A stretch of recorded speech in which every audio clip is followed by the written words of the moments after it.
So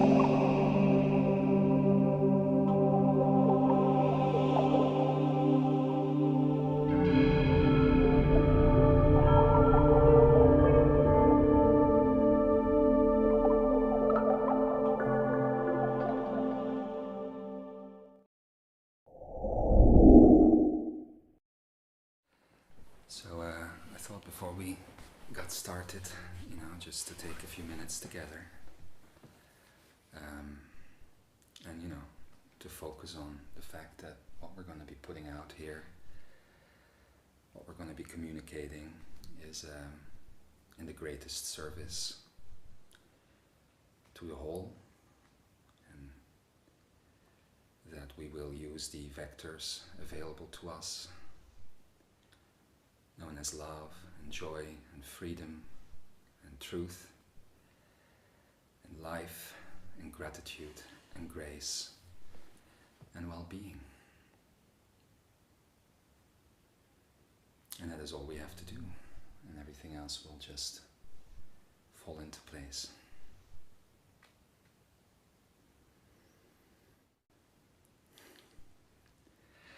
Beloved Imzaia, greetings to one and greetings to all. I am the Pakwanian Son, and it is my great, awesome joy to welcome you to our home, Hanasanka, as well as to our digital home, Imzaia World. Greetings everybody, Imzaia. Imzaia. Indeed, welcome to Hanasanka. It's been a long time. I think that's partly what we'll touch upon today, but it feels really good to be back in this particular context. Very much so. I mean, it goes without saying that all of us that are joining here today, and the both of us, have missed you all tremendously, missed doing this, being with you in this way tremendously. But for those that have been following us on social media and other internet locations, you will know that you have always been in our heart. That has never changed, and that we have stayed in touch in that way. But ultimately, it also cannot be denied that it has been over 5 years. I think recently we came to the conclusion, it must have been 6 almost, that we have put one of these recordings out, both in audio or in video, to be honest. And there's reasons for that we're going to be talking about today, right? Indeed, yeah. For us, of course, it's been an ongoing thing.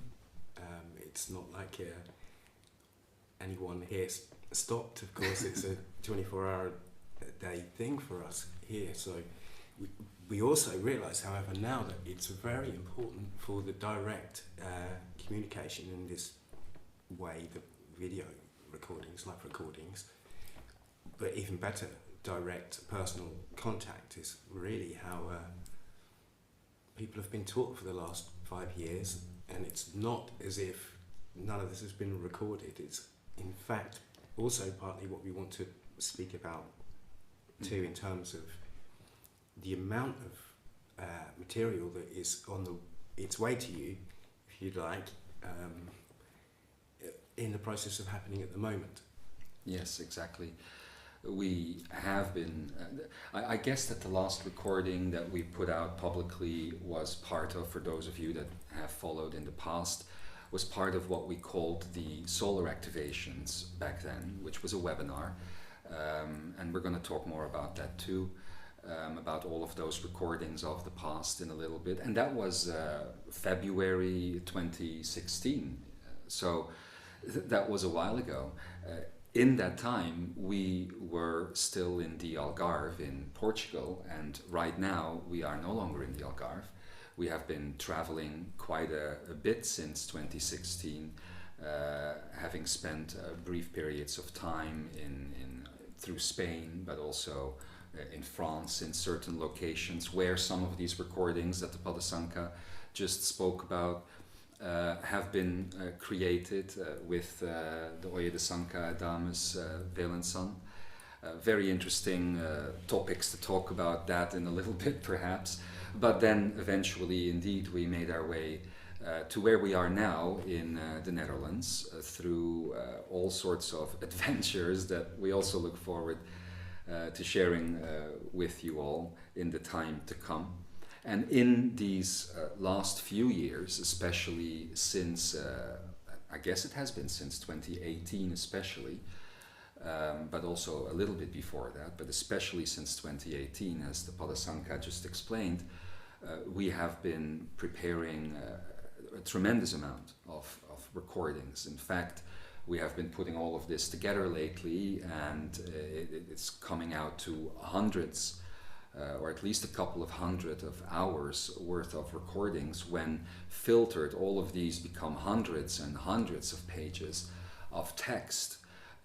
These recordings go from myself to the Palau Tse-san, to the Paikara-san, to Adamus Valensan, as I just said, to Katumi-san, and so many others that you have never even truly met yourselves before, except for perhaps through the Imzaia quotes that we sometimes put out. Merkava-san, for instance, is in these recordings. But anyway, since then, all of this has started, and we have made sure all of it was kept safe, and all of it is currently being turned into a series of book volumes. We are temporarily calling it Fragments on the Pa or something like that. We don't know the final title yet, but all of these are being put together now and are going to become available in the weeks and months ahead on our Imzaia store. It will be the perfect way for everyone to catch up with what has been taught here to the direct students of Ascended Life in the last 5 years. Of course, we're going to be talking about this ourselves in the broadcasts to some extent as well, but there you will find the original transcripts, the original conversations that took place between then and now, that will help all of you to sort of catch up with what's been happening here. But on top of that, of course, we're going to be doing that in the form of these recordings as well. Yeah, and we're going to be going extremely in depth into all of these concepts which are necessary now to understand in the next bit of the tuition, which would be the study of the Pa. Yes. Previously, everything you have heard is to do with the study of vibration. So well, this is maybe an interesting topic to talk about for a little bit, because of course, for a lot of people who have been with the Imzaia material and have been working with it throughout the years, nobody has really ever heard of the study of vibration. Most of you out there are comfortable with series such as the Cosmic Manifest, or Mastering the Grand Illusions, or the Divinity Manifest, and those sorts of things. Solar activations, as I just mentioned earlier, being one of those. And as the Padasanka just mentioned, what we have opted for at the request of the Palau Tse-san, who's my direct teacher, over these last few years, is to transform all of this material, not the content of the material, but the way it is presented, the way it is going to be stored on the website, as many of you have already seen. And we are removing a lot of the identity, if you will, of a lot of these sessions, or ekarayas, as we have always also called them. Each of these would have individual names, and there would be so many different series, and everyone out there knows that when Dayeshwa-san was in the body, he of course enjoyed creating new series and starting one here and starting one there, and all of that was done with the constant interaction of all Imzaia out there, and the constant evolution that was happening at that time. And that is exactly what the distinction truly is between what we have been presenting over the years and what is going to be presented now. All of that taken together, all of these pieces over the years are now being relabeled as a massive series of 340 main sessions called the study of vibrations, the Padasangha just mentioned. And this stands apart from what has been taught over the last 5 years here already, and what is going to be presented to all of you now, the study of the Pa. The main difference, you could argue, between those two states of tuition is that the study of vibration very much is literally that, the study of those things that rise and fall, the study of the vibrational universe, the vibrational reality, the study of, therefore, everything that manifests within the reality of the chakra system. These are emotional temporary states, such as matter is one, such as energy is one, and this is what the study of vibration has been teaching for all of these years, how to interact with that. But for those that have already been following the quotes and other little hints that we have dropped along the way over the last 5 years on social media and also on our website now in the last year or so, for those of you that have been looking into the study of the Pa, you will already have seen that what is being presented there is not about the temporary, and therefore also, as I said to one of the students here the other day, the temperamental, if you will, that which comes and goes, that which rises and falls. But instead of the temporary, the study of the Pa studies the permanent states of beingness, that which does not have a beginning, middle, and end, which is something that you will have heard many times in the study of vibration, of course. Mind, for instance, is a typical thought generator, which typically generates things with beginnings, middles, and endings. And in the study of the Pa, the focus shifts. The focus shifts to those things that are permanent states here in this reality and in this universe, but also beyond this reality, and we're going to be talking a lot about that today perhaps as well, in the metaphysical reality and the metaphysical universe. And then we're talking about things that people often think, oh, these must be then complicated, abstract ideas that are permanent states in the universe, but no. As Ascended Life has discovered in its own study, beginning a long, long time ago with Pai Kara-san, these states, and as you already know, are very easily described as being simply love, joy, freedom, truth, life, gratitude, grace, and well-being. Now, these are English words, of course, that we have used over the years to help you understand the concepts that we are talking about. But in the study of the Pa, we take these concepts that were studied during the study of vibration and look at their true permanent presence in not only this universe, but in all of metaphysical reality. Maybe you would like to say something about that? I think it's now the time for it. I think a part of the reason why we haven't spoken is because when the work began, it needed to ride on that kind of light workery wave, and the whole study of vibration was where the earth was, if you like. Mm-hmm. Obviously times have changed, and Ascended Life very gratefully now feels that the study of the Pa, the dawning of the study of the Pa, at least is available now. This means that the study of the permanent states, this means the complete removal of all the ego, mind, personality constructed self, and the chance to focus on the more tonal expressions. Hence the reason some of us at least, received our tonal signatures during this time as well. Is another step towards the study of the Pa itself.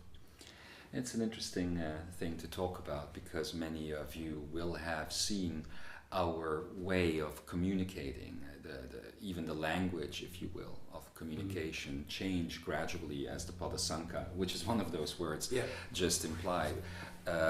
Tonal signatures are one of those examples. And some of you in the last month as well have written in and have said honestly that you have difficulties sometimes connecting with this terminology. So this is also something that we are going to be talking about in the videos in the days and weeks and months to come, because the study of the Pa is very much again about permanent states, and I guess you will all understand that sound or language even that travels on sound, if you will, and on mental understanding is ultimately not a permanent state.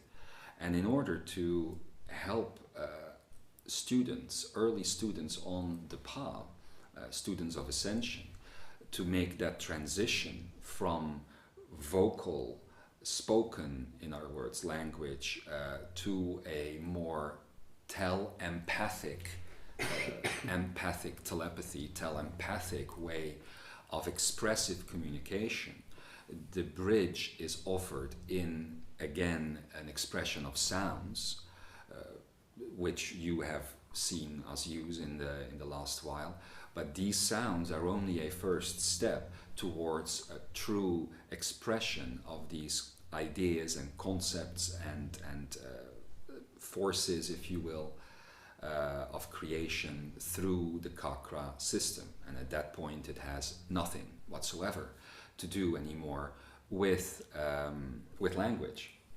In fact, that is also why we do not call these expressions a language, but we simply here in English have been referring to it as metaphysical expression. And the reason I've chosen those two terms is because, fairly speaking, when you are not in body, when you are not in physical reality, wherever in the higher densities you might locate yourself, whether it is during astral travel or whether it is during a general out-of-body experience or a complete out-of-body experience or whatever it might be, if you are going to find yourself in another state of consciousness, then these are going to be the ways with which universal communication between all other parties that might be partaking there is going to be possible. So that is why it is quite an important part of the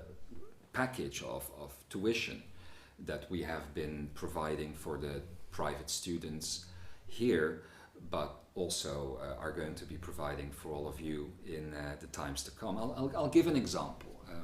Because some people might not know whatsoever I'm talking about, obviously. But some of you have heard Padasanka in previous recordings that were done even in 2018 or something, or 16, I think, say in communication with the Palao Tse-san, upon greeting, the word Sanake. Now, San-ake is an expression, one of many expressions with which metaphysical expressors communicate with one another. As an example of Sanake, I will just briefly take you through it. I would need my whiteboard for this, so we'll be doing this properly in one of the upcoming recordings in the other location. But for now, I will tell you that San is the collection of these active ingredients that I just spoke to you about: love, joy, freedom, etc. That collection of expression is what is in metaphysical lingo, if you will, known as San.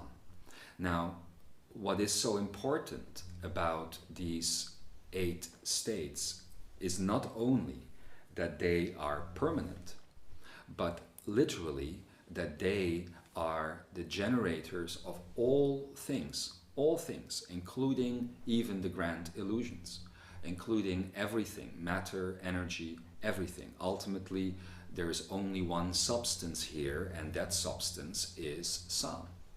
It's a collective of these permanent states that will be with you, whether you are in this lifetime or in another lifetime, or in body or out of body, or in this reality or not in this reality.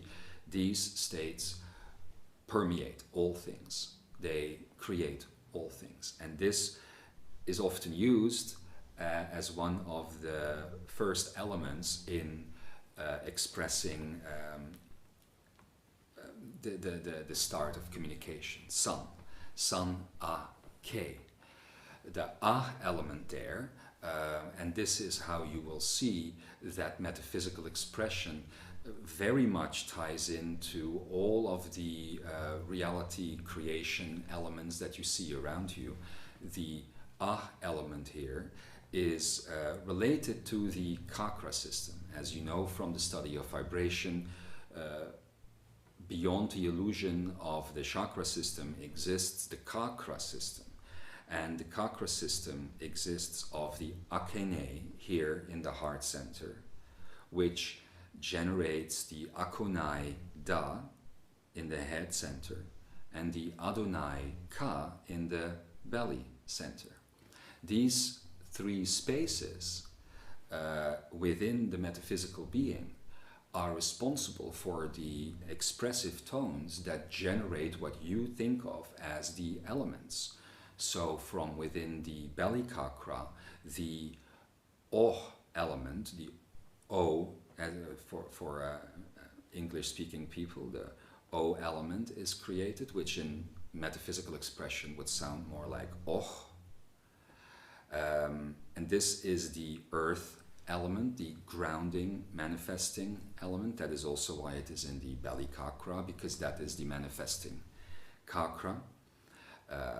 Going up, which you see coming back in Sanake, you have the ah element, which is in the heart chakra. The ah element is the flow element, the water element, therefore, in your physical reality. Going up, oh, ah, you go to the eh, or the e, the letter eh, but it ultimately is pronounced, ironically, in English to confuse things as e, you know. But in metaphysical expression, you say eh. That is the air element, also the element of communication and connection. Thoughts run on eh, as the advertising goes. And at that point, the movement through the chakra system, as you go from oh to ah to eh, curves back in on itself and creates an inner spiral going back into the heart chakra, where the ich element, the letter I, is generated. And that, of course, is the light or the fire or that type of essence. Now, for those of you that have already studied these things, you know that this is a sequence of creation that is initiated, and that each of these elements contains the previous one.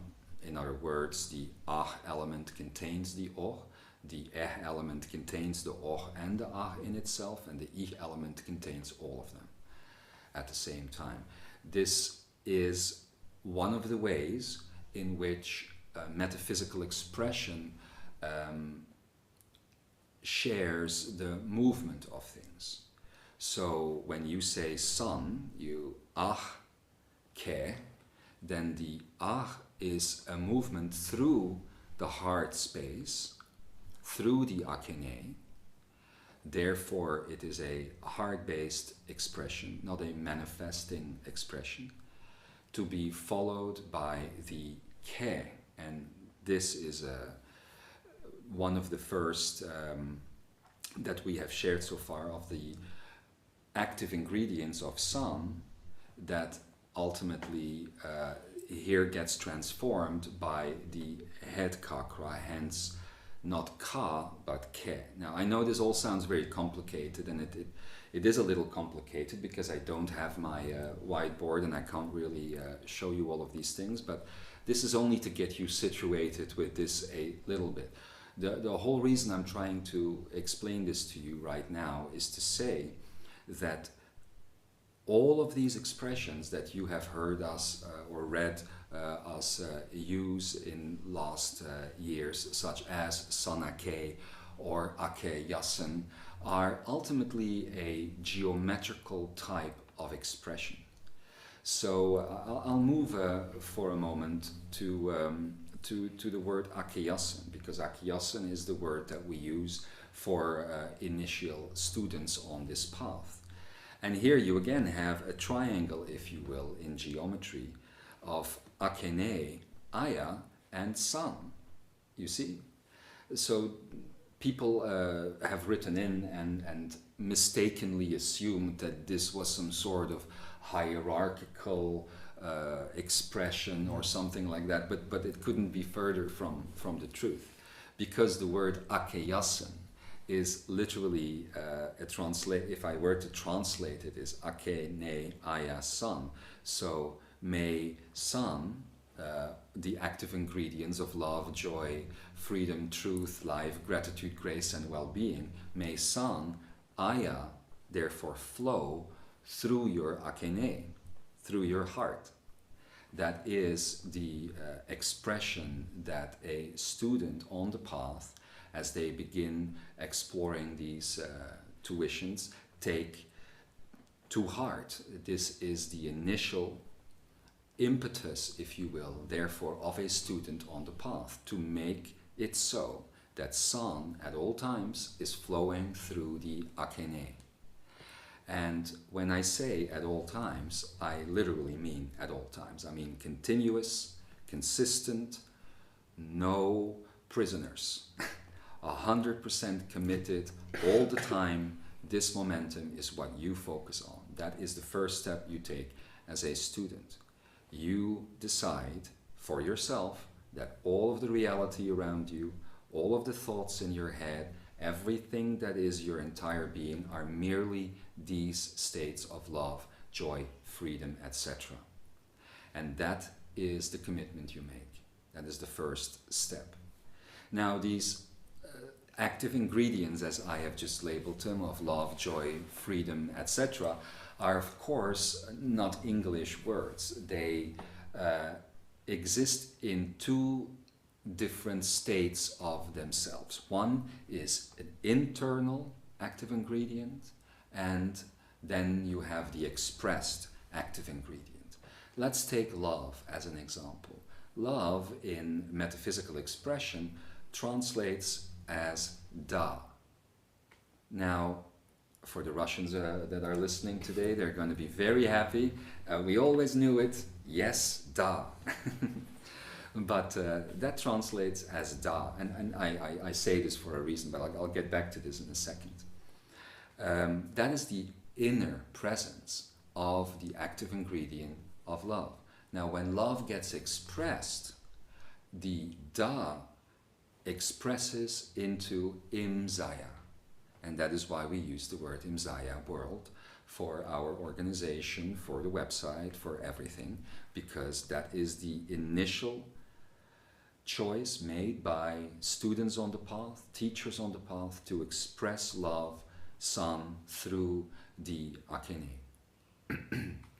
Now, the reason I say the Russian people listening to this, for instance, will be very happy, because of course in Russian da is yes, but I say this because you will see, as we begin working with these building blocks, as we begin working with these active ingredients, such as da, ba, ra, ka, va, etc., you will see that they will be everywhere around you. These things are expressed in every language, in every concept, everywhere, and it is in those things that you can see the presence of the metaphysical reality, and very often also inversions and distortions created based on sun, but ultimately still based on sun, so still made of sun.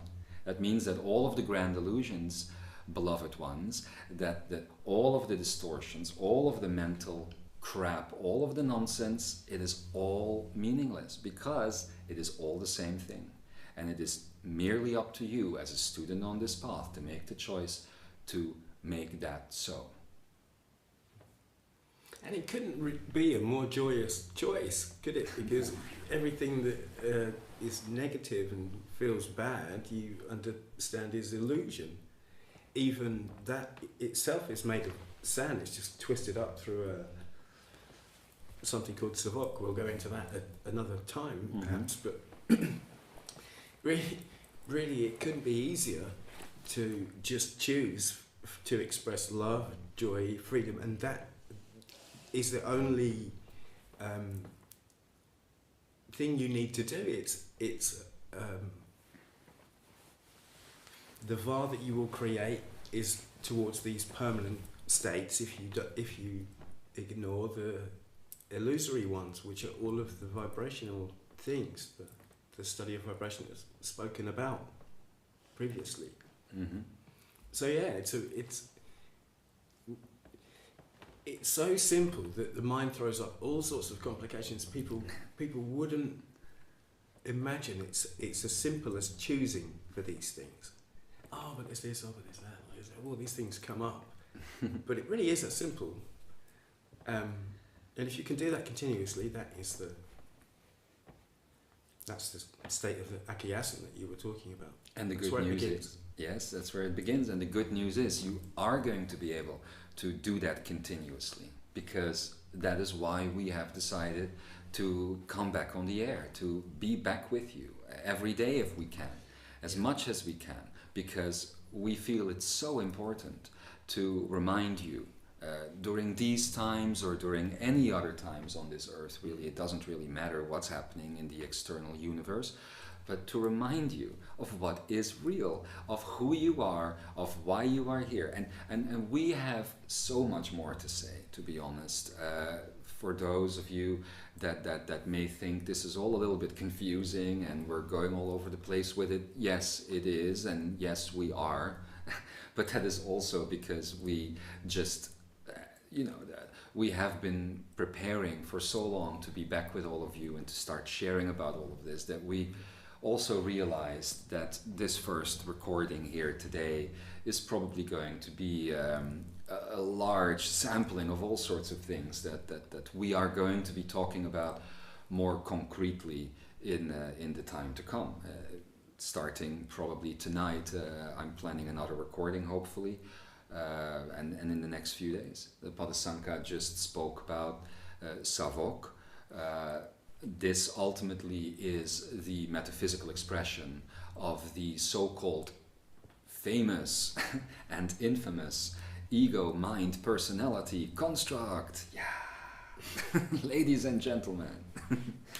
But yeah, that is what the metaphysical expression ultimately refers to as savok, and I'll tell you about why that is so later.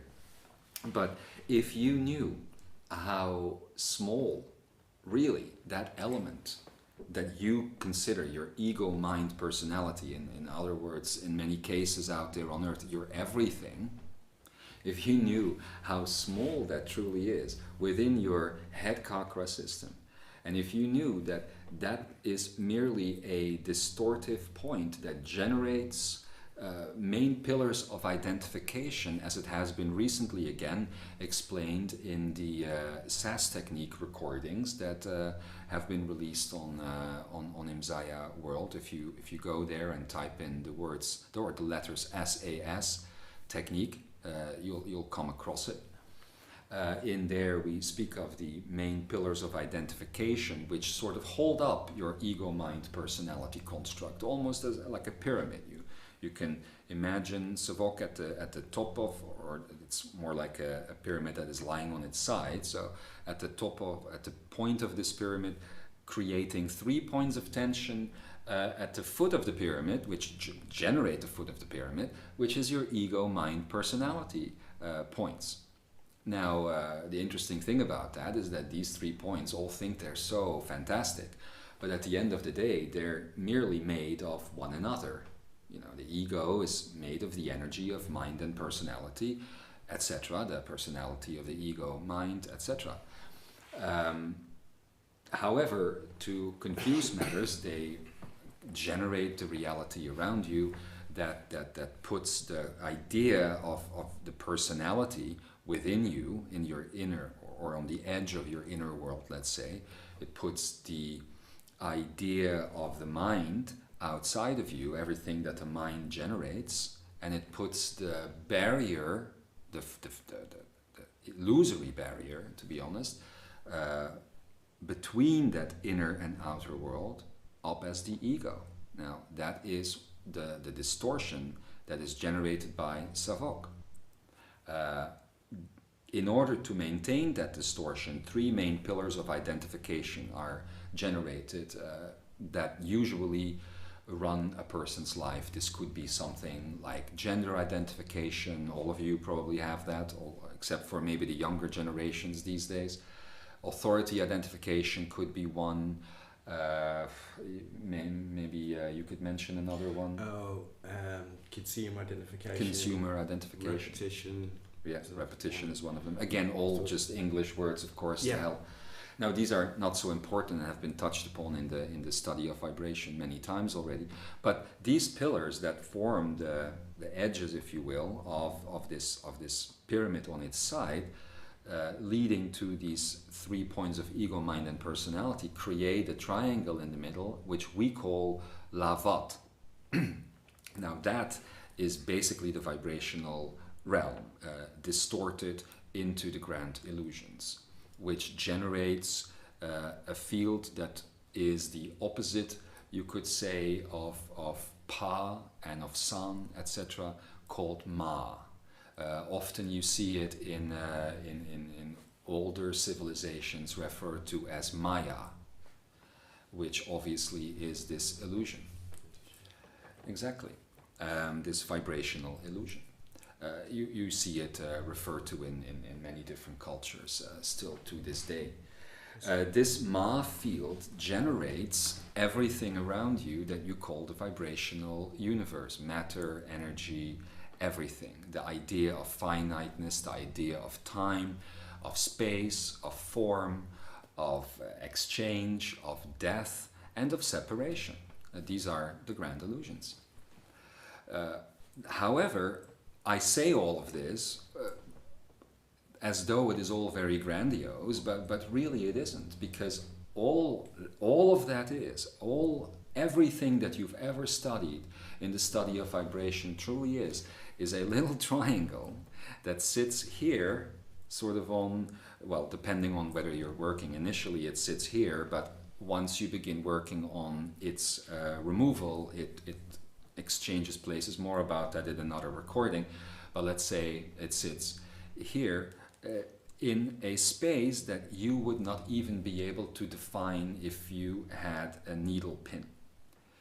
That is how, even smaller than that, in this vast area of your head chakra. And that one point of distortion, that one filter, that one lens creates everything that you think is right with the world, wrong with the world, right with you, wrong with you. All of your thoughts, everything. Now, again, that is what the study of the Pa moves beyond and into the permanent states of. Which could lead us nicely into the fact that this is a choice that you make to experience this Savok in what we call the Ekaraya. This is not something that's been done to you. This isn't your normal state, but it is, however, something you've decided to come and experience in order to teach yourself the permanent states, the true states beyond this Maya, or like Ma, if you like, the ones that you would experience in the domain, everything that's sand, basically. there's a bit of an explanation to be given there, I think. You know, Yeah. this might be a little difficult for some, but why not? Why not try and tackle it already here, right now? This comes down to the idea, and we'll do this more officially perhaps in the future, but this comes down to the idea that any serious student on this path, any serious student that contemplates ascension, must consider for themselves a number of questions. You know, one of these questions is, who am I? You know, one of these questions would be, what am I? Why? Where? All of these are very valid questions for someone that begins to move beyond the simple confines of the matrix-based reality. And as I just explained at the beginning or earlier in this recording, you are ultimately a being that consists and purely consists, only consists of Sam. That Sam, love, joy, freedom, truth, life, gratitude, grace, and well-being, these are your authentic states. And there literally is nothing that is not that. So knowing this, by purely focusing on these states and only focusing on these states, you generate a field that in metaphysical expression is called Va, V-A-H. Now, when these ingredients, these active ingredients of reality creation that exists inside of you and also expressed, which is the only way you can express, when these lead to Va, this can be translated as the word vector, or more correctly as the word approach. So you could argue that Sam leads to an approach to what, you may say, an approach to Pa, and that is exactly the permanent states of reality creation and reality itself that this study studies. If you know that that is what you are in essence, that is your core, and you know that all of these other things that hang around you and all of these other thoughts and all of these complexities and all of these distortions and all of these identifications, etc., are merely illusion, are merely distraction, then you might wonder why. Why would you exist in a world that has that sort of an environment around you? Now, a lot of people who are merely looking into spirituality and light work, etc., and not metaphysics itself, will simply say, well, yes, this is the universe, and you can ascend this universe, and then you go into the higher dimensions, etc., and you become an ascended master. But it's not exactly like that. At least not for where you currently are. And that leads me to this next question. If you have this idea now firmly planted in your heart, hopefully, that you are these 8 pieces of reality creation, these 8 active ingredients of Sam, then, and you are aware of all the distortions that are around you, then it leads one perhaps to the obvious conclusion that you are doing this to yourself, that nobody is doing this to you. There's no governments doing anything to you that are not doing anything that you haven't created them to do. There are no metaphysical demonic entities or archangels or whatever the hell that you have not created to interact with you. Now, whether you have created these beings yourself, or whether you have created the way in which they are interacting with you, and the field in which they are interacting with you, is a little bit more than just a simplistic answer, perhaps. But the fact that it is happening, that is definitely true. Now, from that perspective, if you are aware that you might be doing this to yourself, and if you are aware and you feel in your heart that you truly are a student, an akayasan, an Imzaia, on this path of ascension training, then you may begin to let it dawn on you that all of this, everything that you have considered your reality since birth, is merely a metaphysical exercise, or in other words, a metaphysical ekaraya. Ekaraya. The expression through the emission of thought and matter and energy. Ka, the life force. Ra, truth, and the flow, aya. So through, in the head chakra is created an environment that you consider this reality, that is generated through life force and truth, and that is flowing through you. Now, from that perspective, that you might be in a metaphysical ekaraya, then where is this ekaraya taking place? You have heard me speak since I came into this body all of these years ago many times about the domain, the metaphysical domain. You have heard throughout the solar activations ascended life use words such as honomeia. Well, that is where this is taking place. This is a reality, a metaphysical reality that is significantly different to the reality that you are currently in, or that you are currently making yourself believe that you are in, to such significantly different to such an extent that when you are focused here, focused on a world of finiteness, a world of beginnings, middles, those are the good bits, and endings, a world like that, that you cannot believe. Sometimes the Padasanka says this to me when we speak, or when you speak with other members of Ascended Life. It is hard to imagine that something does not have a beginning, does not have an end.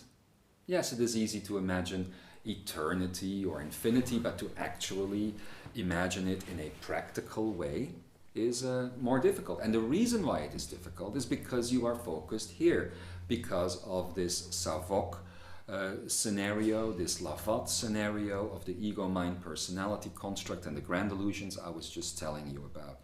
In here, it is impossible to imagine that things begin, impossible to not imagine that things do not begin and things do not end. Things just always are, permanently, forevermore so. When you are not in this exercise, however, it becomes almost impossible to believe the opposite. Every student, including myself all the time, that enters this exercise, every time we do, are like, okay, we're going in again. Apparently we're about to believe in a minute or so that things have a beginning and things have an end, but I don't know how I'm possibly going to believe that. And then it happens, like you do, every day, which has a beginning and an end, which is why you go to sleep, which is all part of this scenario. So anyway, the vast difference between these two states is that in here, everything is Savok based, or appears to be Savok based, and has a beginning, middle, and an end. Outside of the Ekaraya, Savok is a almost theoretical concept that is being explored by you as the student body, and by the Paikara-san, and by the Palatse-san, and myself, the Pa Kuan Yin-san, the three Pa teachers at the moment. And that's the reality of it. So when you study valuable material, and I don't know if any of you do, but I recommend you study the Law of One series, the raw material. It's truth, believe me. This raw material was once delivered a long time ago in Egypt, but eventually got corrupted in the societies that you saw come to be there, and then was redelivered at the request of three highly focused students in the 1980s in the United States. And you can find this material in on the internet under LL Research, the Law of One series, the raw material. If you search for any of these terms, you'll get there. There's more members of Ascended Life except for Ra or Ekara that speak there. I myself am present there regularly as the entity you know as Quo. You'll see that there as well. But in that material, it is very clearly illustrated all of these points that I was trying to make. Yeah, and I think it might be worth pointing out that all of these impermanent states, that means that the whole life and death cycle is inside of this Ekaria. It's not like at the end of the life you would go exit this. It includes all of that. So yes. So many of us have been here long time, millions and millions and millions of times over. And those that finish the Ekaria, and there are many more besides just this one, by the way, as part of the ascension training in the domain, like myself, continue to also stay focused here because, as you will see, you will, as your consciousness continue to expand, become very much involved in the design and in the ideas and in the potentials that exist in this place. Don't think of this place as a punishment or a negative state. It is a beautiful thing to do what you can do here. But to get back to the raw material, I was referring to that earlier because in that material, the creator self, the infinite creator, is often referenced. And some of you who follow me on social media will have seen a couple of weeks ago that I shared an image that someone made of the various densities of this Ekaria, if you will, that students evolve through back towards the so-called infinite creator. But what you must understand is that that infinite creator is you. You are that creator self, distorted, avatared, if you will, put in a fragmented state that you have generated yourself. That creator self is the student that you truly are outside of this exercise, that is currently undertaking this exercise, that is in a state of initiation. You have all heard of the concept of ascension initiation. That is what you are doing here. You are working through that ascension initiation. And the main reason you are moving through it is to make practical and make it so that you know for yourself 100% certain that you are cleared up of all of the things that you have studied in the study of vibration, that you know of the study of vibration, but that you have studied in the domain. And again, this might be a little bit vague for some people at this time, but believe me, I don't intend to just speak about this now. As I said, we are going to be here a lot. The Palao Seisan is intending in the next several days and weeks to be here regularly to work with the Padasanka and to teach all of you about some of the main basics, the important basics of all of this. And there's of course those books coming out that we referred to earlier that are going to be very quickly. But all of this on top of a series of sessions that is also going to begin being presented, called the study of the Pa. Now, unlike the study of vibration, these sessions are the same type of tuition that you receive in Honomeya before you started this Ekaraya, before you started this exercise. These sessions are presented to ascending beings in exactly the same expression, exactly the same way throughout all of the generations of ascension training. Whether you are in these Ekarayas or whether you are in the domain itself, it doesn't matter. This means, however, that you have come to a very exciting time for yourself, because you are now ready, you have made yourself ready to move on this path into these permanent states of love, joy, freedom, truth, life, gratitude, grace, and well-being. So I couldn't be more thrilled and elated that you are at this point right now. So thank you for all the work that you have done to get to this stage. It's going to get very, very exciting. And I'd like to say as well, thank you for the support that's been shown lately and the messages that we've received. It really does show that there's a yearning for this, and I want to exist in these permanent states of love, joy, freedom, etc. Who wouldn't? So yeah, it feels brilliant. It feels like it's time. You see a massive catalyst happening in the world around you. I guess. Yeah, we'll talk more about that another time. Another time. Go there. But the winds of change are truly upon us, and it's a happy thing.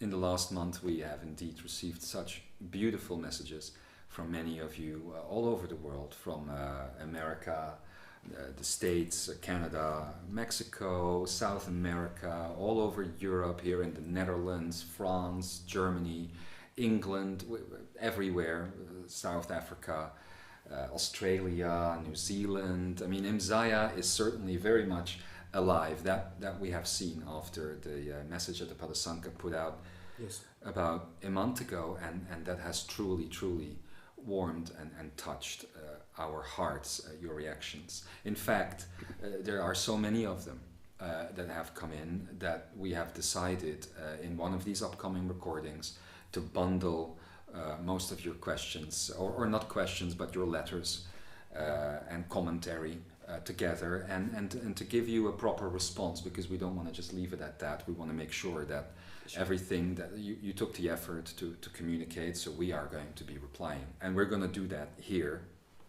on the air in the coming time. That leads me to one more point I actually want to make right now. Because we have spoken about these recordings that are now happening again, yay, and we have been speaking about so many things, but what we haven't spoken about yet is one practical item that is very near and dear to me, and that indeed has actually opened the door to these recordings again, if you will, besides you and where you are right now, namely the fact that in the last years, as we said, we are constantly teaching a group of 8 or 9, sometimes 10, it depends, people that live with us or near us, that travel with us, that do almost everything with us, the good, the bad, and the ugly, as they say. Some are here right now, so... but what I would like to do is offer this opportunity to all of you at all times.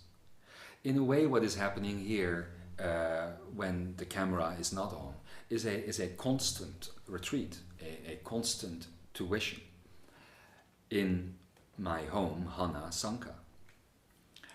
And we thought to ourselves, why not open the doors to all of you on that level, and not just through this camera and these recordings, but through giving you the opportunity to visit. So we have or are at least in the middle of setting up some new pages on Imzaia World and on Imzaia Store, where you are going to be able to book B&Bs in the area, and maybe sometimes even in other locations, and come and stay with us on a basis that is completely of your making, however long you want. And you will be invited to join us every single day, not only for these recordings, but for all the other hours of private tuition and those sorts of things that are then happening.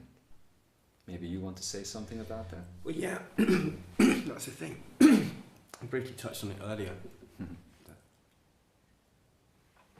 It just doesn't stop here. It's 24 hours a day. So yes, we've always felt as well that it always works best with some kind of direct contact. If you were actually physically part of a conversation, it would very naturally include part of what your awareness is, and the way that students have learned the best is to be with Ascended Life.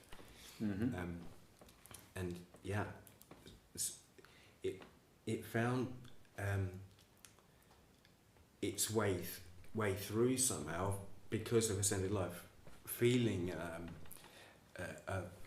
a want for that community, a need to physically connect, and very much so. and the building of this whole new earth is going to be all about that, is it not? So we're inviting people to join us and learn and co-create with us and begin.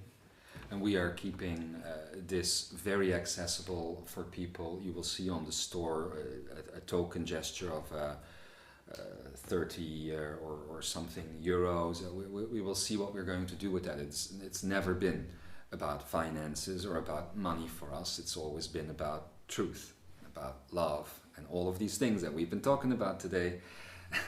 But anyway, we do indeed very much want to invite you to come and join us as many times as you want. You will be staying in the area. You will be able to come to Hanasanka or wherever I will be for that day to join and to not only ask your questions, but to literally enter into direct training for the time that you are here. And all of that, of course, will be made available to the rest of the student body out there as well. Yeah, these things are going to be recorded and for the benefit of the whole, in service to the whole. Yeah. Information will go out, all of it eventually. It's everything eventually will be out there free for everyone. That's how it works with us. So yeah, that's not going to be a closed set situation. No. Indeed. As the Palasanka indeed points out, everything that we do is always recorded, so it either ends up in books or it ends up on the website on Imzaia World. And when it does end up on Imzaia World, and this is something that I have been inviting all of you, of course, to do for a couple of years already. When it does end up on Imzaia World, parts of it will immediately be available to the world audience at large, without signing up, without logging in, nothing like that, available free for all. But we also are going to begin putting a lot of our material temporarily behind a paywall, or as I like to call it, a pay it forward wall. Because this is what I've been trying to explain to all of you for many years already.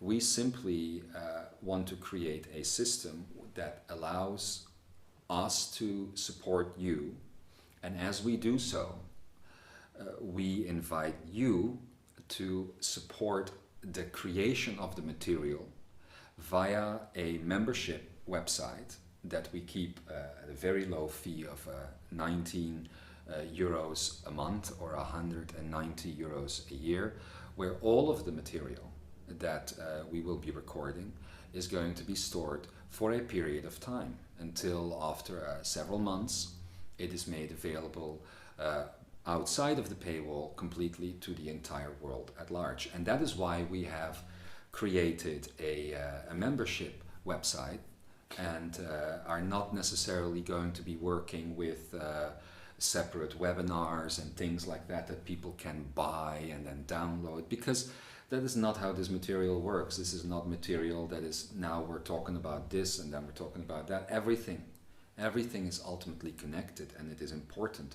that everybody has a chance to study all of that. So I encourage you, if you haven't done so already, to sign up to Imzaia World and become a monthly or yearly member, and take part in what we are doing here. It feels great to be putting this work out, and I'm sure that you will feel fantastic to become a part of it, either by joining us here on a regular basis or by signing up as a member and helping us spread the word that way. It really feels good to be back, doesn't it? It really does. And I know that we've been skidding over loads of different subjects today and all over the place. It's part of the excitement. And also I want to say, I'm sure on behalf of everyone out there, that thank you very much for coming back and talking to everyone in this way.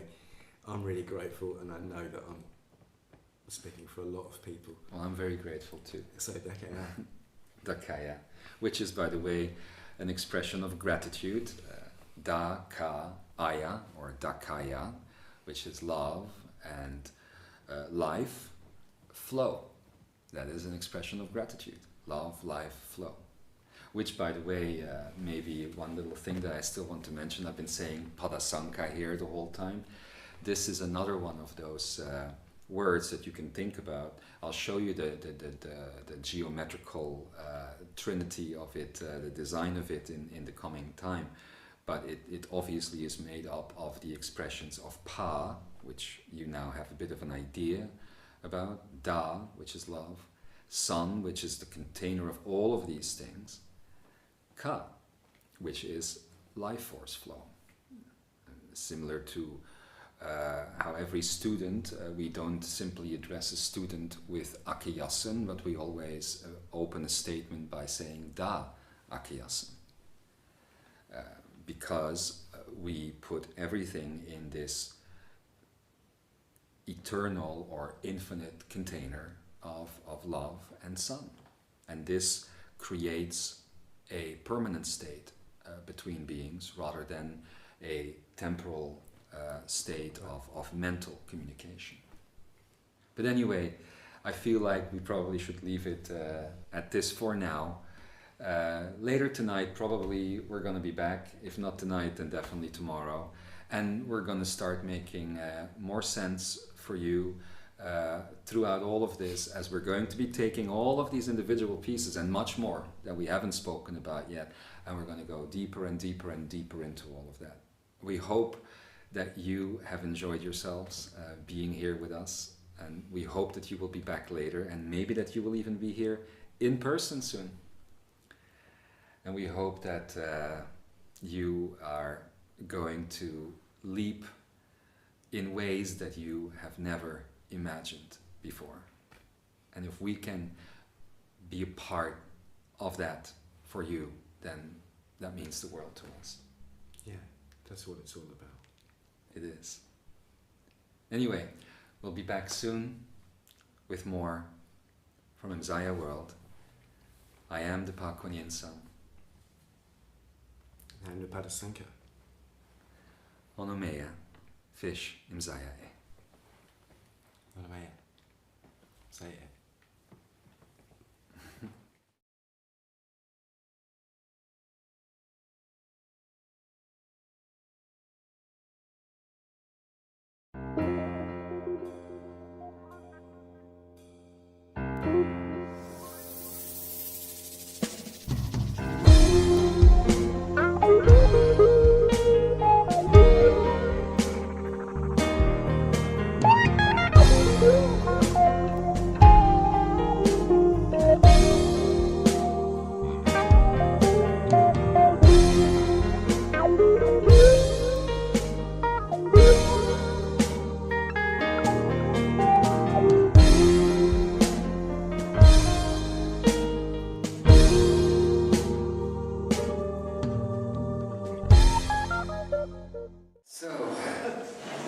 some hours down the road, some steps that we've taken.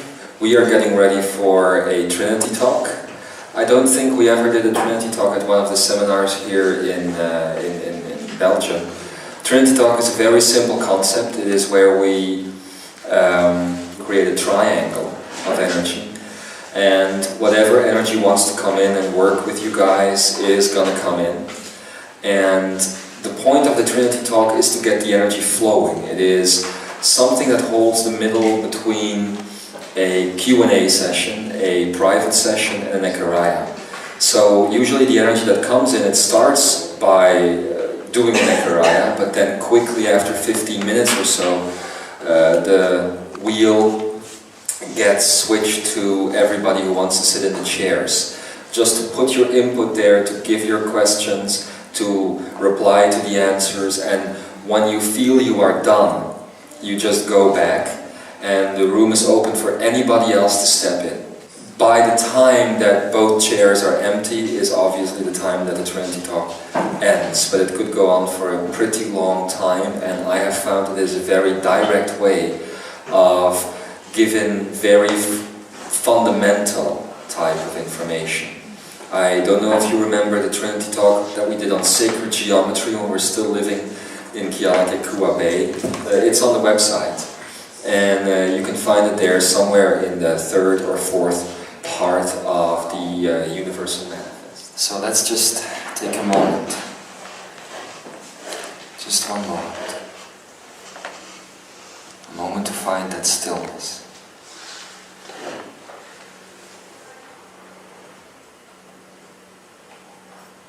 I want you to know before we go into it that you are here for a very good reason, to master all of the frustration and all of the things that you don't fully grasp yet. It's a good thing. And I invite you to just let that process happen. I'll see you all on the other side.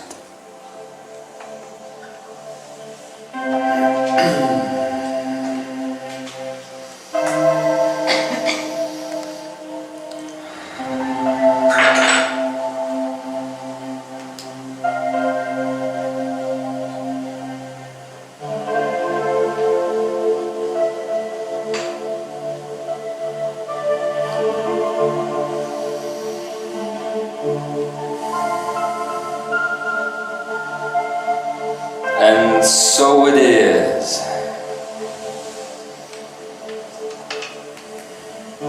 Or it isn't. Greetings, beloved Imzaia. I am Ikara, cosmic being and sovereign servant of free energy. I'm here to bring you a message which is not the 3rd part of the Mastering the Grand Delusion series. At this point, let's call it part 2B, because you like to classify things. If you haven't mastered a step, it isn't interesting for us to go on. It isn't interesting for us to take a next step if you are not taking the step, you see. It's very necessary for you and us to step into this energy together. I'm speaking to you now from a different space than I was speaking from yesterday. I'm no longer counting myself as part of this reality, no longer seeing the same things that you are seeing. I am in that other space, that no space, that space that you would call divinity. From that space now, I want you to know that I am not here by myself. Actually, I am not speaking in the same way I normally speak. Come into this body, fully embody it, and to give you these words that are coming to you right now. Actually, I am doing the exact opposite. I am inviting you into this space. The space which is no space. The space without a name, without time, without boundary, without matter, without energy. A space to which the door would be the I am awareness, or the I am presence. So I welcome you now, here. I'm not speaking to these aspects of you sitting here in this room right now or listening to these words at a later time. I am speaking to you directly within that space. And you are actually hearing those things that this aspect of you can understand. So I thank you. I thank you for keeping an aspect of yourself here on this earth, and at the same time to make a major leap forward as you have done. Oh, I know that most of you think that you haven't taken this step. Most of you think that it didn't work. And therein lies the problem. The fact that most of you think. As long as you think, you are not going to be able to fully inhabit totality, to fully inhabit that wholeness that is waiting for you. Or is it the other way around? And are you waiting for it? That's a choice that you need to make. Who is the center of your universe? Is it, like scientists would say, some black hole? Huge energy sucker, basically? Or is it your central sun? That's a choice that you need to make. I hope that as this transmission is taking place, that you can experience the no space that I am in, the total stillness. It is that space that you have called God.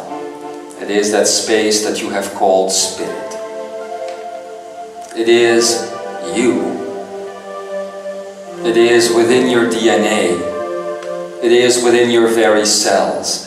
And I am grateful that I can be the guide to bring you to that space.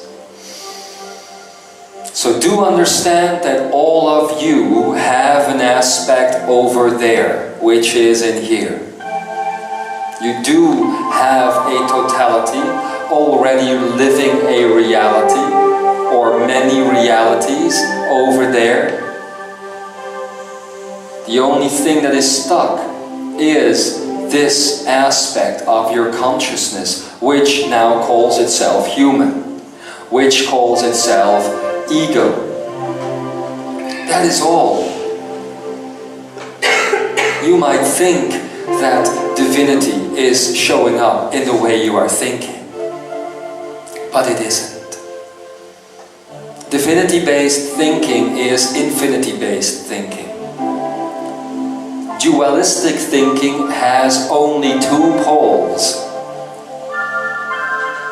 Divinity, as you know, has three, but in the third pole lies the totality of all potentials, of all the poles, of everything that you'll ever need.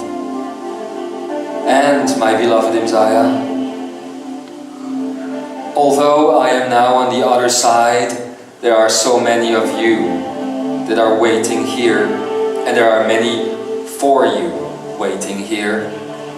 All I can ask of you is not to hold on too long, because you might see that you will create that very thing that you are afraid of. Further separation, as you let go of all the things. You must know that our love for you is so grand. you must know that the joy that we are feeling right now, to have the chance to speak to you in this fashion, to have the chance to give you this information, is our highest calling. It is our highest passion. There is no other place in the world that we would rather be than here with you right now. Just as long as you get ready to move at one point. Before we turn this into a Trinity talk, I would like to offer you some more information about DNA. Because this is going to become so very important to you in the near future. Actually, that future is already happening. You just don't see it yet. So let's begin where we ended the last time that we spoke. We had told you then that DNA is not linear, it is not a loop, it is a spiral. A spiral beginning at the very end of time and ending up at the beginning point of time. Do you understand this? This would mean that at the very beginning of time, where you saw your Big Bang, all your completely realized DNA, your very essential matrix, not as a human race, but as a totality of races throughout this cosmos, was already present. And you are unraveling this process as you are going back to the very beginning of your own self. I'm going to draw it for you. Seem to be the only one to do that these days. Damas is too lazy to get out of his chair, so I'll do it for you. Look, if this is the linear timeline, and this would be the beginning of your linear timeline, and this would be the end of your linear timeline, right? Then you could say that if you look at your DNA now, I'm just going to make a quick sketch.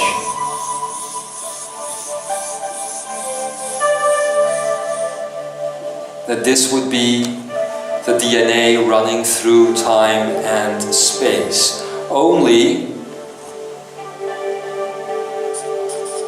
this point would be the beginning point of your DNA, and this point would be the end point of your DNA. Now, what does this mean if we look at this? It means that at the very beginning of time and space, you had a fully realized DNA strand,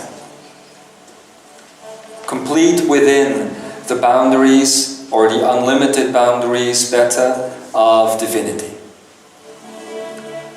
At the beginning here of your DNA strand, which is the end of the supposed time-space field, you have a fully non-realized set of DNA.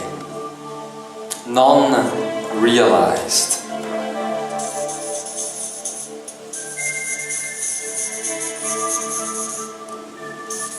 Non-realized. What does that mean? Does it mean that you just have an empty case of DNA? No. No, it doesn't mean that. It does mean, however, that at this point, your DNA is still filled with all the potential that you could have for manifestation. Here at the end, when time began, You basically had all the encoding of all that would manifest in the universe. To fully understand this concept, I must let you know that your DNA is not yours.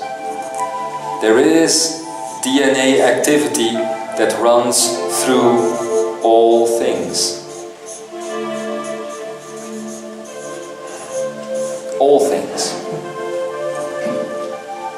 DNA isn't a part of you. It isn't limited to you.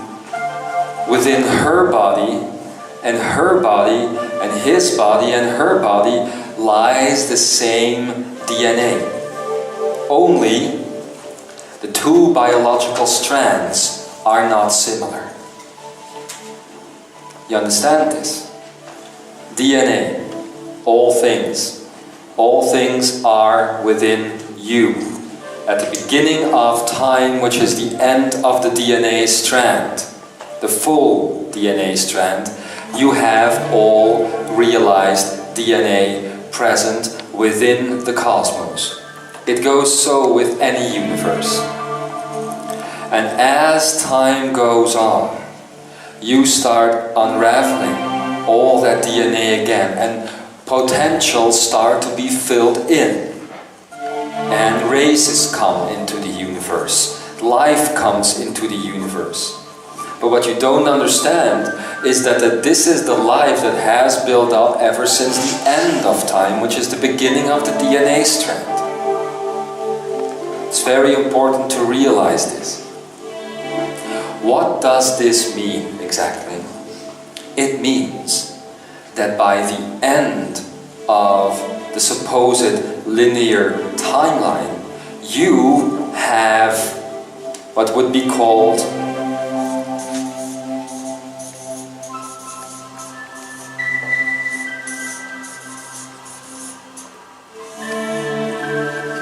blank DNA. Now, this is a concept that your scientists are soon going to discover. It might take them about another year or so, but at that point, look in your science journals to find out all about blank DNA. What is blank DNA? I'll show you. I like drawing. I'm just gonna use one DNA strand, okay? Let's say the 72nd one. Because this is the one that we were talking about yesterday, which, by the way, is a 9. I'm just gonna draw it here.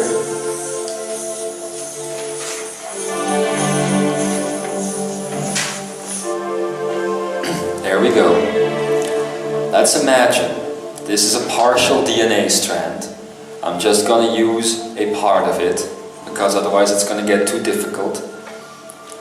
You think that you need to travel through the DNA, that all of this DNA is filled with information, basically.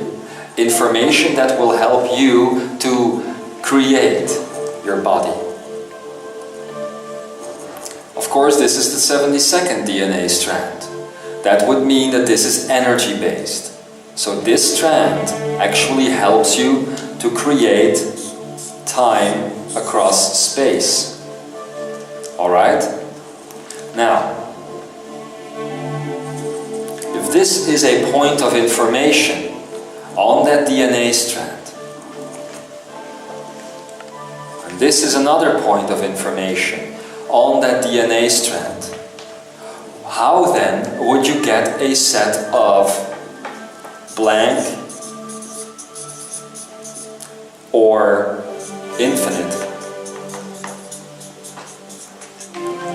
DNA? It's actually very simple.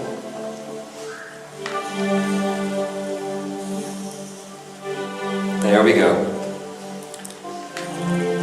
It happens here as well.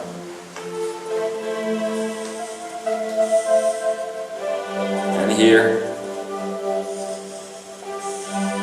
actually everywhere. Your entire DNA, including your biological DNA, talks to each other this way. Now you could say, why is that? Why do 2 points of information on the very same DNA strand need to connect to one another using infinity? Because, my beloved, infinity is the key. Within infinity, if you are just looking at one strand, you have the connection to all other DNA. And it runs through this way. You see? And that one, again, creates connection points. And again, new connections. And at that point you would get another strand. And that one will create another set of connections. And another set of connections. And another set of connections. The most important thing again here to understand is the infinity symbol. It is the connector of all things. It gives you access to the experience of all things. It gives you access to the heart of all things. Activating 144 strands of DNA is not done by doing some exercises. It is done by creating a blank state. What is a blank state of DNA? It is the opposite of linear.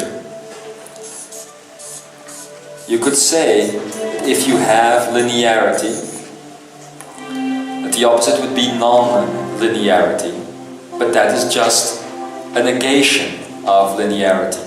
The opposite of this would be blank. Blank, why? Because the DNA strand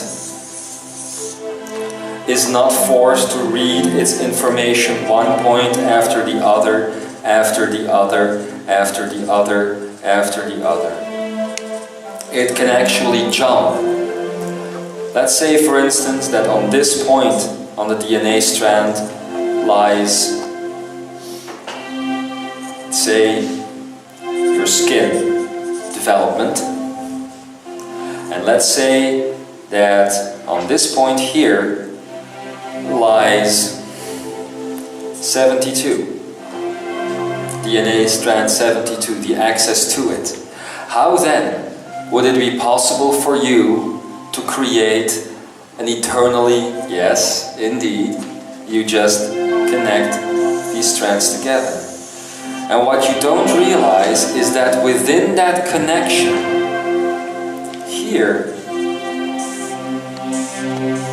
the blank state is born. What is activating the 144 layers of DNA? It's very simple. It's connecting all the information to infinity. And when you do that, when you connect all of it to infinity, you get an eternal state. This is what I have just given you now, the key to passing through that door that you want to pass through, that I talked to you about. So your DNA is connected on so many levels. And as the DNA goes, so goes the universe. The DNA, the pathways of the universe are connected in the very same way. Can you feel it? Okay, that's very good.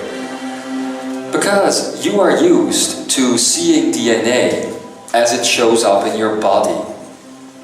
You see?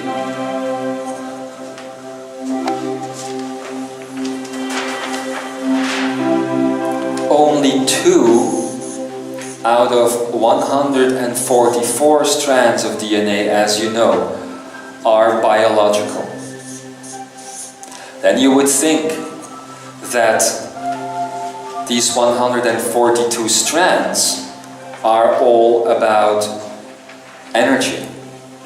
It's not true. This separates.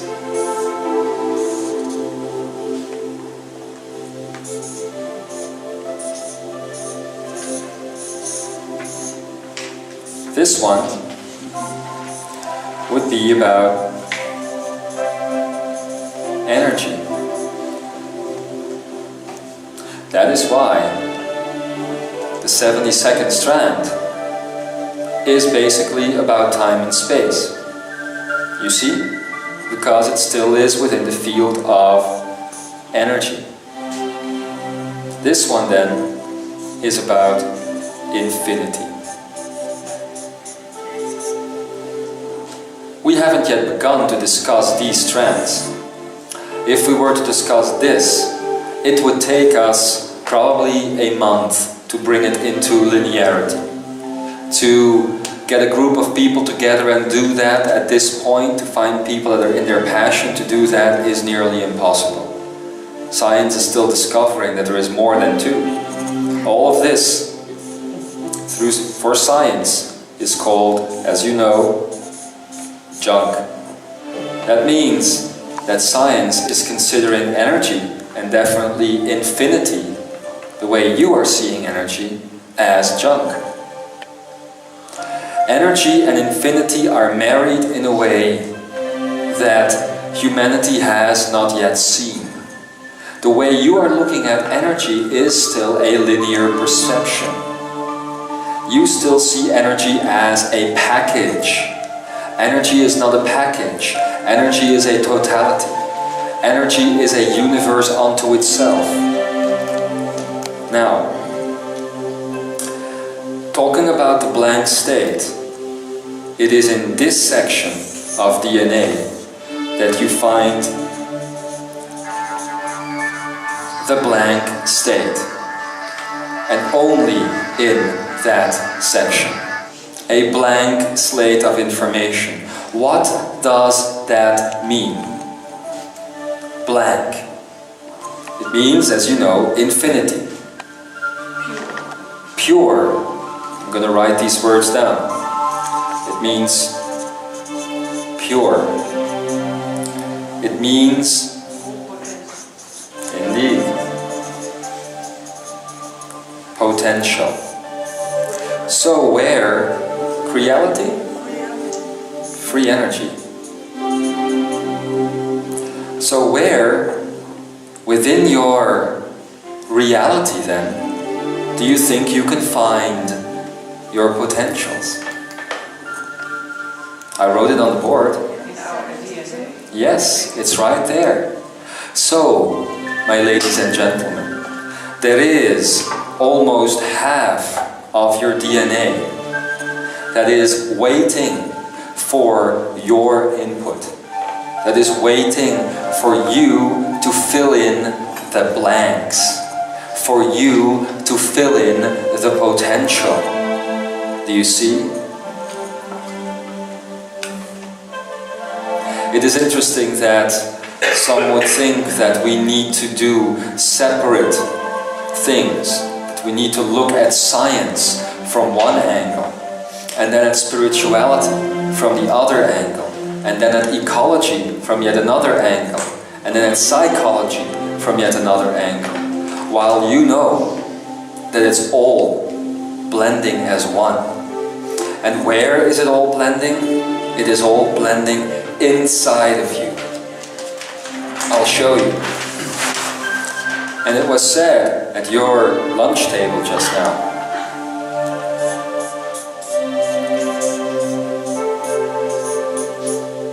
Finite, as you said before, finite. The body, all matter is finite. And then you have another word. Infinite. Isn't it interesting that the word itself says to go within the finite to find the infinity?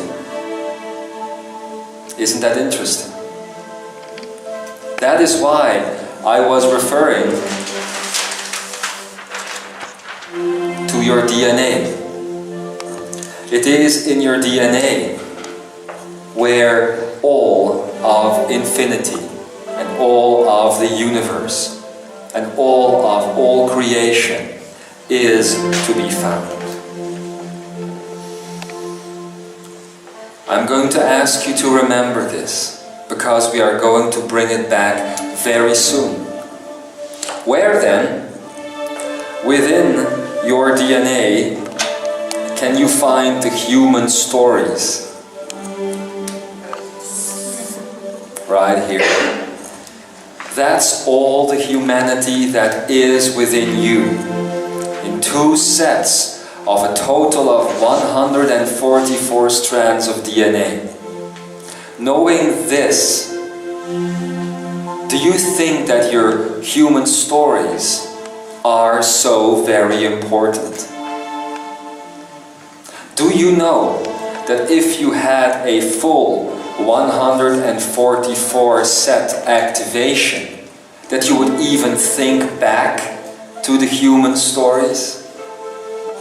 Because you see, my dear human,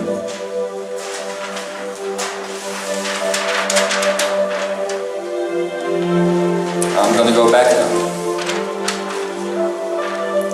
This is where all of you are connecting. I'm going to draw this again.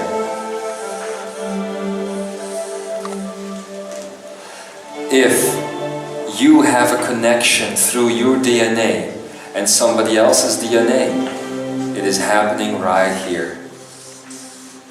Right here on the intersection of your own infinity. Because there you will find a whole complete set of DNA run through. Of another person, supposedly. And within that, if you create the infinities here, you will yet again find another person. And so, it is just the concept of your 2 strands of DNA that is telling you that you are separate. I am telling you that DNA is a total package, not just limited to the human race, not just limited to the animals on this planet and the minerals and what have you not. It is stretching out into the fullness of all life and all universe. So, like there is one Akene, there is one DNA.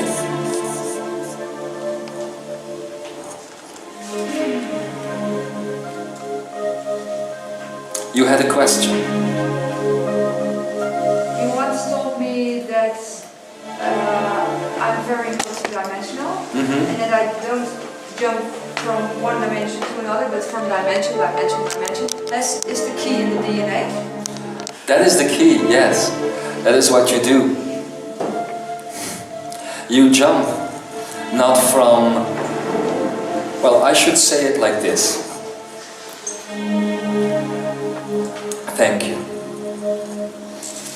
If all of these strands here are people, then what do you think a reality is? A reality is very similar to a person or a personality. So jumping dimensions, jumping realities, is jumping people, jumping personalities.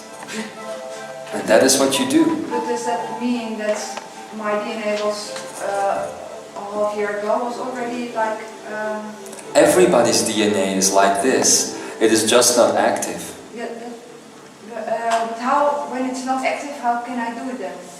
With you it was active. Oh, that's right, okay. With you it was active. Like with her, over there. It's always been active. Always? Yes. Oh my goodness. In essence, it has always been active in some people onto planet Earth. And that is oftentimes the problem for most people. I see that. That's one of the reasons why they can't be followed or they can't be understood, and either they go high up or they go very low. It's one-on-one. It's just either one. It's always happening. I know you might think that this is all very scientific, but I'm telling you it is not scientific, it is cosmic. It is infinite. It is about dimension. It is about you. And if you fully want to grasp the letting go of all illusion, there is not one aspect of you that you can completely let go of, you see. It has to be all there. Yes, Becca. Is it so that in the two biological strengths of DNA, when we verbinden, connect two points with the lemniscare, then then the point in the middle gives all the other strengths of DNA, the Yes. infinite? Yes, but the thing is that you don't need to do the reconnection yourself. This process is occurring because of neutrality, you see. And what is neutrality other than the triangle again? The neutrality that is coming on planet Earth is bringing in the neurons in the brain that is stimulating the junk DNA to wake up. It is the junk DNA that is being stimulated to wake up so that it might again reinvent infinity. Because that is what the DNA is going to be doing. It's going to reinvent itself. It can never rebuild itself. It needs to reinvent itself. And that is the process that is happening. It is a natural process, but it is happening as these neural connections within the brain are actually gonna become neutral again. You see? So that means that if you have a synapse right here, this is the brain, and you have another synapse right here, you see? And there's a neuronic pathway, and you need to create a thought that would be these two things connecting, an electrical impulse that makes it so that these two things connect and a thought is born. What a neutral neuron is that instead of these two connections here, there is a third one gonna come with it, taking shape, being formed from these 2 points. And the connection will no longer go like this, it will go like this. So every single time a thought is fired up in the brain, it goes through this, which would be divinity, which would in itself again be infinity. Do you see how much thoughts are changing? Do you see how much thoughts, DNA, divinity, infinity, neutrality, all of these things actually interact with each other? That's all one big mosaic, generating reality as you think. And there is the interesting key to finding your own salvation. But anyway, I could go on with this, and I will go on with this very soon, no sooner than tomorrow.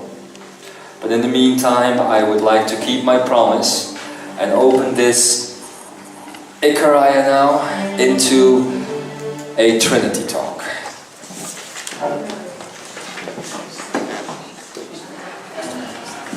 So what can I do for you? We could talk about these topics, or we could talk about anything. Let's take it in the direction that you want this to go. So, actually there are 142 DNA strings. 44. Yeah, but I will do this from the point of view of separation. because that's the point of view that we exist in. Because we can say I am that I am, and otherwise we do not believe it. You don't believe it, yes, therein lies the problem.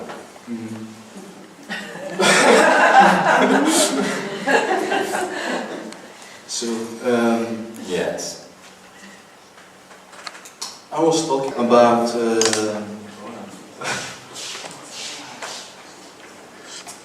the value of this realm, the value of 3D. Yes. Because if we all energy, if we all expression of all, what's the value here? The value. The value, the purpose, the meaning of life actually, the everything, why Yes. here. And I thought, because of many channels and books, it's about the experience that it can happen in such a way over here.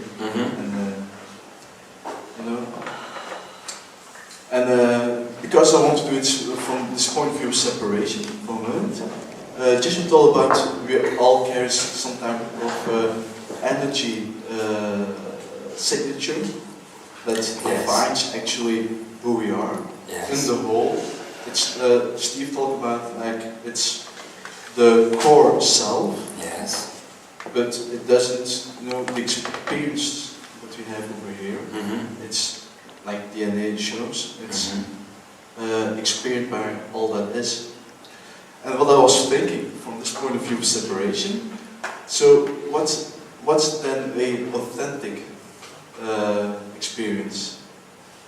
And just as said, it's your point of view, Yes. actually, I mean this authenticity.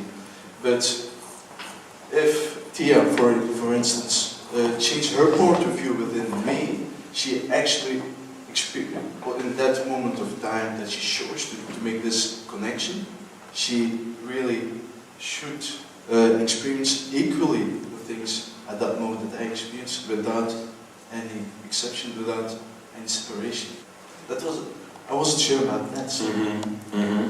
What would happen if the both of you were to change your perceptions with each other is not that you would go into her and have your realization there and that she would do the very same thing.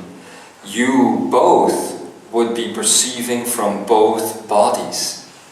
So still, the added value of her signature to your uniqueness and your signature to her uniqueness would enhance your both types of uniqueness. You see? So there would not be a similar experience. It would still be different because you are experiencing something from your point of view. She is from her point of view. If she were to experience things from her point of view and within your point of view, it would be different. Okay, but if I would like to experience something from, let's make the assumption that we are only with 5 people on planet Earth. So, and we all decide to make one. We have all this singular perception. Okay, we all decide to make one perception of it all. So actually, we would experience then equally the same things because we would carry all perceptions together. At that point, yes. But now you are talking about something completely different. Now you are talking about an entire race of people experiencing the same thing because they are sharing, and that is the oneness that I'm talking about all the time. That is the totality that we are talking about all the time. So yes, then all experience would be the same, but you need to remember that you could not compare it to a singular experience like the one you are having now. Of course, it's just a good choice. That's Yes. the value of this. Yes, but the value of this 3D world lies not in that. The value lies in the experience. Now, what is experience? To experience is to live something outside of you. Experience. See? You see something which is not related to you or seems to be non-related to you. For instance, if I were to take your hand and you were to look at it, it would be a totally different experience than all of a sudden if I were to take your hand, cut it off with a butcher's knife and throw it on the floor and say, look, your hand. You would have a total different experience. That hand and that hand, although it is the same hand, would feel completely different to you. In this field of reality, we are allowed, all of us, to experience my hand, for instance, completely separate from me, seemingly with no control over it. So it's more about the choice than to have control over it and not have control over it? Or it's No, what we have learned is that it adds another layer of totality onto the all that is experience. You must remember that at one point in the totality of all things, the circle, that there used to be no field of experience. So the field of experience is relatively new, although there is no new or old within the all that is. Let's just say it this way, there used to be a time within the all that is when there was no field of experience. But since there is no time within the all that is, there was never a moment when there wasn't a field of experience. So because of the fact that it has been created, it has given added value. It's the same thing like saying, all of a sudden you have a child. And at one point in your life, that child wasn't there. But then you grow older and the child is 7 years old and you can't remember a time when the child wasn't there. It seems people even have the tendency of saying, my life had little value before my child was there. Now I understand about life. So see this reality as the child of God. I have always told you, and Jeshua has always told, that we are the Son of God. But as I told you, that your body doesn't end with your flesh, but it is everything that is around you, then you understand that the supposed all that is, or Babaka, or God, or Spirit, only has one Son. And it is the creation of this reality, which is the Son of the totality. Not the sum, but the Son of the totality. And that is what this all is about. Now, as we have discovered that this adds so much if it is in purity and in neutrality and not in drama the way it is now, it is the point to bring the all that is energy into this space so that it is possible to let the all that is be perfused with this space as well. But before that can happen, the neutrality that is this space needs to be reinstated. And that is happening through the carriers of consciousness, and that would be humanity, no? That is why the neurons actually, if you have the neutral neurons, are showing up again. So that the neutrality can be reinstated, so that experience can once again be whole. It is not logical for one person to have a experience and another person to have another experience in the same set of circumstances. It is illogical. The Akene alone should make sure that that doesn't happen. But the Akene hasn't been fully activated ever since the DNA was cut off, you see. So now it is all about bringing all of that back together and making sure that it happens. And that is what all of you are doing. In the first place for you, but also for the rest of this world. You understand? Let's go to her for a minute. There was the demanding to write what is our problem now, our deepest problem. Mm-hmm. So I didn't see a problem. Mm-hmm. And I have written, of course I'm creating now. In Dutch it is natuurlijk. Mm-hmm. It means natural. Natural. Mm-hmm. So, what's the problem with natural? Let's say it like this. You say that you are going to let go of all your stories. Yes. Why haven't you done so? Because I wasn't at the end of the training, and yesterday I saw the point. Mm-hmm. The point is that I, as a creator, as the I am the middle, and all the circumstances and the stories are around. And if I say, yes, I will let go these stories after this or this time, or in that of that circumstances, then I will never stay in the middle. Then I go in the time or space, and I cannot make the decision to create from in the middle. So there is only one way, it's the moment of now. Yes. There is no other way. That is true. Do you know what I mean when I say story? I think it's all the circumstances from our personality. So what is your story?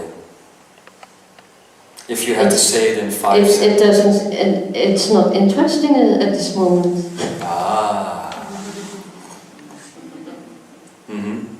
And it isn't interesting why? Because at this moment there is no story. There is only what is my wish to make a story, a new story. But it will never be a story. It will always be in the moment. So what are you gonna do to make sure that once these couple of days that you are here all together, once this is over, that you don't fall within the story again? Take a step to stay in the moment. Take one after one step to remain in the moment. Yes, but remaining in the moment isn't enough. You can't say that you are going to let go of the story and then you go back to the story. Hang on, I'm going to say something before you go on. Because I feel it is something that is very much alive here. When I say letting go of the story, I mean letting go of the circumstances between the players. I don't mean letting go of the players completely. Players. The others within the story. Yes. So you say... Can you repeat the two last sentences? Obviously. If you let go of the story, it doesn't mean letting go of the players of the story. Actually, it just means that you will now again see the players within the field of neutrality. Yes, so you of course. can experience them totally. Yes, of course. Yeah. But to do that, you first have to let go of the story that exists between you and the others. So I see it that I let go emotionality and rationality about these things. And definition. And definition, yes. Your daughters aren't your daughters, they are people. I know. Your house isn't a house, it is Energy. An interpretation. It is a situation, Yeah. a happenstance, Yeah. a definition. How to undefine it? Well, you don't have to break it down, because even if you break down the house, you would still carry the energy of the house. To undefine it, you just have to walk away from it. That's what Joshua was trying to tell you the other day, to walk away and to keep on walking after that. That's the only way you can ever step out of a story. Even within 3D, if you try to let go of stories, you are told that at a certain point you need to finish things off, right? Leave no unfinished business. Well, that is crap. You can't finish up something that isn't real. Yes. And it isn't because other people are believing in something that isn't real that you need to treat that non-reality with respect. That's one of the biggest problems that humanity has. They say, once they start evolving, and they say that now they have come to a point where they understand that nothing around them is real, but you have to take into account the feelings of others that don't know that. And I am very sorry, it may be hard to say this, but you don't need to take into account the feelings of others that don't know it. Because they are living a story. And as long as they are living a story, they are not real. There is an aspect to them that is real, but the personality around them is just a character. You see? Yeah. Yeah. And you are very close to that point. I can see you are very close to that breakthrough. I just wish you all the best in making sure that it's actually going to manifest and stay manifest within your environment. But sometimes, and I say it also for many of almost everybody, it sounds like a paradox. To Why? leave like you said, your house, the situation of your house, and to go there sleeping again. And you can do it through intention. But when will you know for yourself that, okay, my intention holds in the moment that is the entire universe at that moment? That's a good one. Actually, what you just said about her house is not completely the way I meant it. I didn't mean letting go of the story and then just go back to the house and then to continue living there. That's not what I mean. Because the house is still filled with that energy. The only way to know if the intent holds is to see your actions for real. To really, from a place of neutrality, to look at your actions. That is the only way, the only place where you can see if that which you want to do is actually being done. For instance, an artist wants to make a painting. And this is an artist that has been making a painting for 40 years. And he goes into a bar every night. And every night he's talking to people there and talking about his wonderful painting and that he's such a good painter, and at one point people will discover him and gonna see his beautiful work, and he doesn't, and at a certain point he gets frustrated with society because he's asked to pay so much money for his meager home. At a certain point he says, why is it that nobody recognizes my artistry? And the bartender says, well, maybe it's because you've never painted in your life. You see? He was always thinking that he was a painter. But he wasn't. He was just dreaming he was. He was just wanting to be a painter. So that's what I mean. If you want to tell that man, why aren't your paintings selling? The answer would be, where are your paintings? So if you want to look at your actions, to see if you really can hold your intent, then you should see that you are still living the same paradigm, even though the mind is slightly letting go, and the energy patterns around it and the interpretations that you have in your life are changing. You are still holding on to the same situations, and that is where the action is. Sometimes it is very good to step away from the story, to really let go of it, and then later on to reintegrate the players within that story back into your neutrality. But as long as you keep holding on to the same situations, there is no real change. And then you can fool yourself by saying that, well, I'm thinking differently, so I'm probably acting differently, but that's just spiritual mind. Well, many right wingers think spiritually, and they will translate often like, okay, actually an energetic behavior is also needed, but the danger of it for this, for yourself, is like 100%. Oh yes. So actually there's one way that's really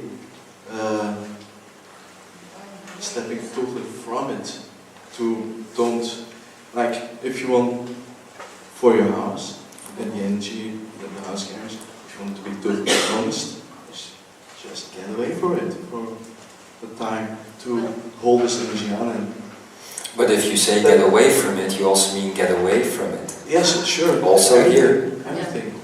But also here, appears not to be enough, because then you go easily in a spiritual Oh yes. mind. Like, Yes. that you said, okay, actually I've done it. And you might have done it for some bits, Mm-hmm. or just for everything, not totally, but like in my case. But then it counts for everybody. There's only one possibility, that's stepping away from it, to be sure. Well, actually, That's- the only possibility is to actually go to that blank state that is within you. That's what I say. You also have to step away here. You have to step away here. But as you step away, you need to find that infinity within. You need to find that blank state in which lies all potential. And that is one of the things, I'm going to be talking about this pretty soon, I guess it is now. One of the things that are going to be very necessary on planet Earth is some sort of neutral centers where people can go to that are kept within a total state of neutrality with no stories. Can you imagine such a place that you can go to with no stories and just people wanting to create in the same way that you are creating? That is one of the things that is going to come to planet Earth. I've always told you this in other bodies, but I've always told you this. So if that were to be there, and if you could give people that they step away from the actual physical reality, they also step away from the mental reality, but then they step away from the energetic reality as well. And then they come into a total place of neutrality. Of course, even in such a place, you can't force people not to think about their situation or their story, but you could set such a place up in such a way that people can find their neutrality again. Why, for instance, have we asked your group to go to Hawaii? Because right there you have a complete semi-continent, small continent but still very powerful, that is in a total neutral state. And that is, my dear, why the power of manifestation is so big there. That is why what you are thinking will manifest so very quickly. Because there is no energetic situation around you except for a neutral one. So all the thoughts that you are sending out are immediately finding ground within that blank state, which basically is your DNA. And as such, your reality is created around you very quickly. That is why that space is the heart of the new Lemuria, you see, of the new planet Earth. And that from that space, it all begins. well, actually that space, and at the same time Peru and New Zealand. But anyway, it will all end up here. And within the old world, which is what we are sitting in now, this is the third wave. This is the supposed portal energy, where the energy of Mu or Lemuria will come in again. You see? But that's where it happens. This afternoon, we talked about the experiences from the night, and me, as others, found that they couldn't trust their body.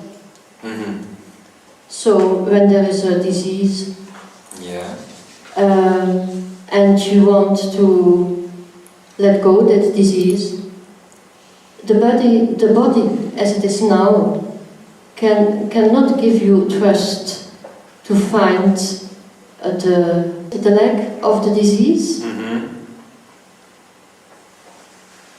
So could it be possible that when we create our akine, we do it in this half from the body? Could it be possible that it would be necessary to take the other part of the body in this akine, so that we have more feeling with the body? Well, the body, you don't need to have more feeling with the body, because the body isn't real. But what happens as you activate the akine, and at a certain point you activate it like this, and you come back to this space, when it really implodes and starts to send out, you will start to understand that again you are connecting to all of the body. And there is an energy flow that is happening around your energy field, which you see as a body. But the energy field then is that space that is so filled with possibilities that it is impossible not to heal your disease. You see? But the reason that the disease isn't going away is because you believe the body is real. And therein lies the problem. Is it also a possibility to go to the beginning of the body and the beginning of creation? Because then we are at the end of our DNA. So is it possible that at the beginning of creation, and our body is a sort of plasma, and then when we feel our body without the form in a sort of plasma, we can start with the new body in his beginning state? You are still seeing the body as a necessary equipment for survival. And that is why disease can show up. The body isn't necessary for survival. The body is a tool. It is an instrument. And if it is broken, then you can fix it. But you don't fix it with going back to the start of it. You just fix it because you are the creator. And one thought in a neutral space energy will activate the blank slate of DNA within you and totally regenerate the illusion of the body within a nanosecond. And how can we do it to start with this blanco infinite energy or DNA? Would it be good to have a Trinity talk? For example, have a talk with a friend, and put in the infinity sign, so that you have the Christ consciousness between between, so you have a trinity. Mm-hmm. Is this easier to find a neutral point? Is this easier as doing it on your own? Do you see that in the way you are asking questions, you still see parts of your story taking place? Yes. If you listen back to that moment now, then you will find the spaces where your story is still alive. And as you notice now, it is not on a very practical level, it is alive on a very abstract level. Yeah, I see the difference. Yes. So it is right there within the neurons, Yes. the Okay. neurosynaptic pathways of your brain. Okay. Okay? Thank you. Thank you. I feel very quiet. We noticed. So I sit here and sometimes I don't even understand the words. So that makes it difficult sometimes. And when I don't panic about it, I can just be here and be around. Yes. So I can't formulate a question, but it's about what to do with my stillness in a world with loudness. Be in it. Inhabit it fully. Be fully present within that stillness because it is unique.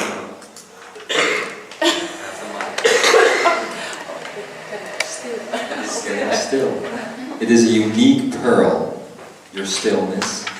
And how shall I say it? It needs to be treasured. It needs to be cherished. Because many people are going to be looking for that sort of stillness. And in the end, they will find it with people like you.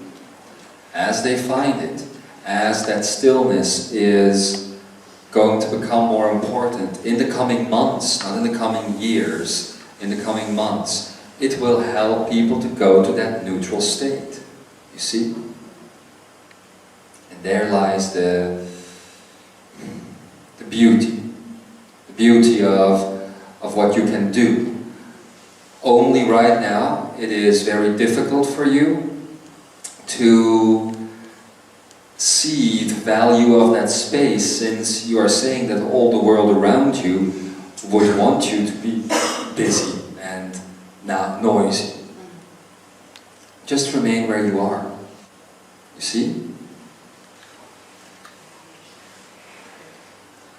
Thank you. You were asked, you asked the group to put a question on paper. Yes. Can you feel it? You are in my heart, and I am in yours. I am in the heart of all things. You are in the heart of all things. We are in the heart of all things. I am that I am, that I am, that you are, the expression of all that is. Can you feel it? Can you really feel it? So how dare I choose for just a few? So how dare you choose for just a few? When there is the whole universe to choose for. Can you finally feel it? Two totally different people, so it seems, sitting here. What has brought them together? Trinity. And wherein lies the Trinity?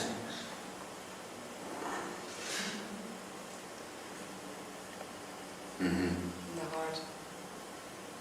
The neutral space that you carry is something that you would benefit from. And the action-oriented behavior of creation that you carry is something that you would benefit from. With all that big puzzle. Yes, Everybody does. Our ground color. Everybody does. Ground zone.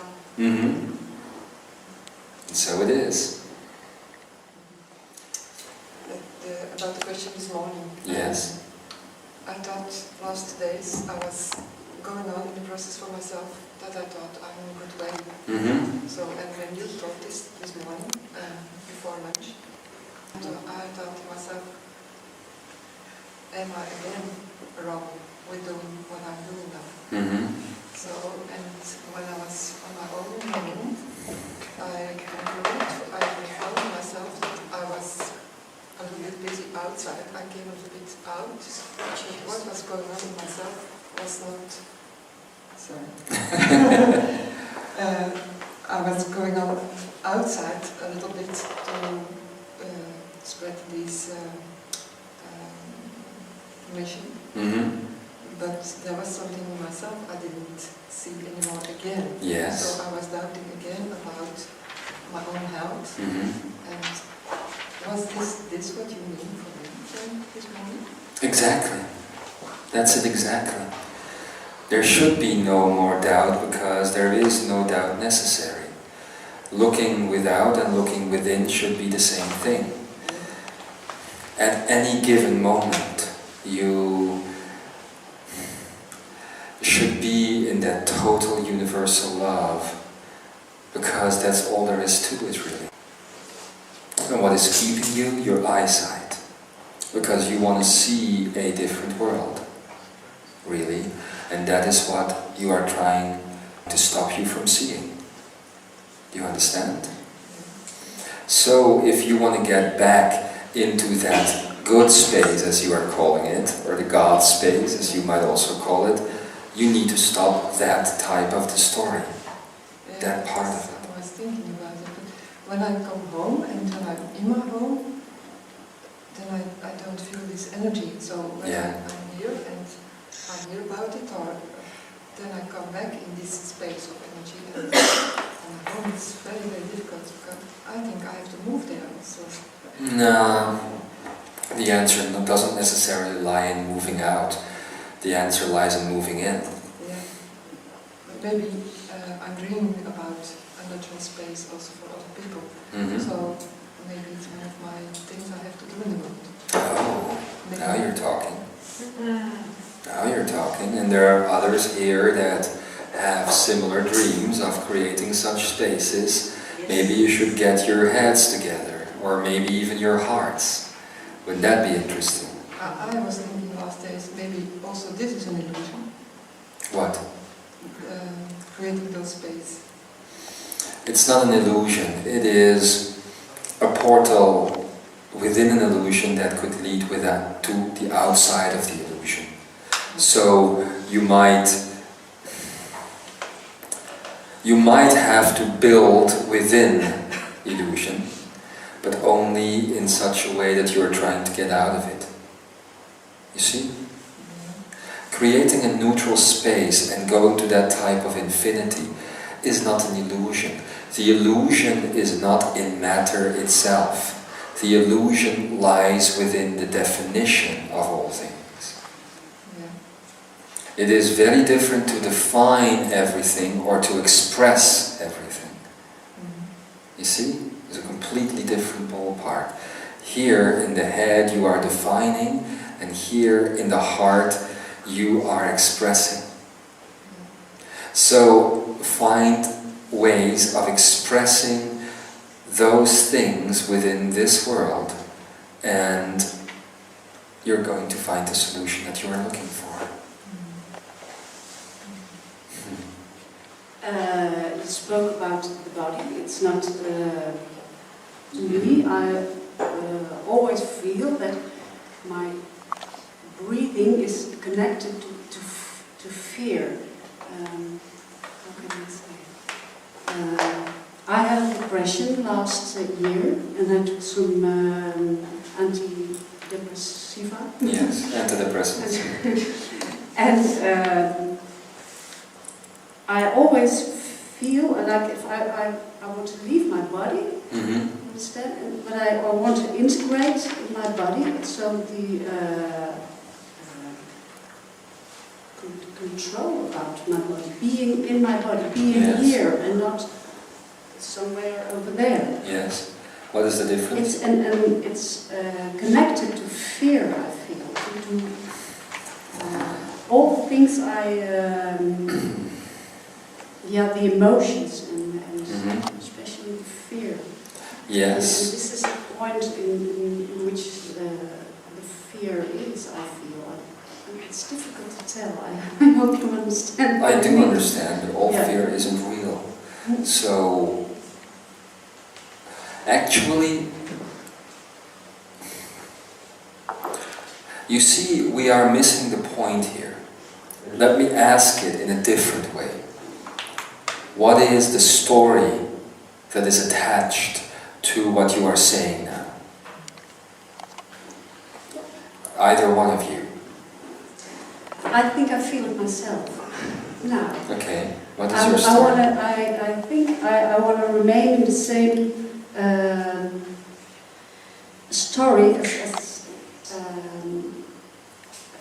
what I know. Mm-hmm. And I'm scared in going to the other story or Yeah. That's the difference. That's the turning point. Now I feel it. There you go. Yeah. There you go. Yeah. So do you see that your question that you had wasn't really important? Yeah. Now I see. There you go. Yeah.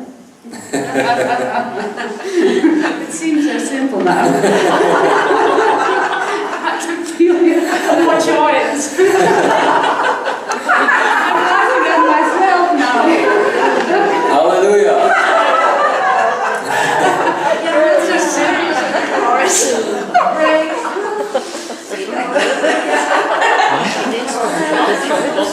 You need to worry because some people could end up laughing like that for 15 years. I'm in. It's okay.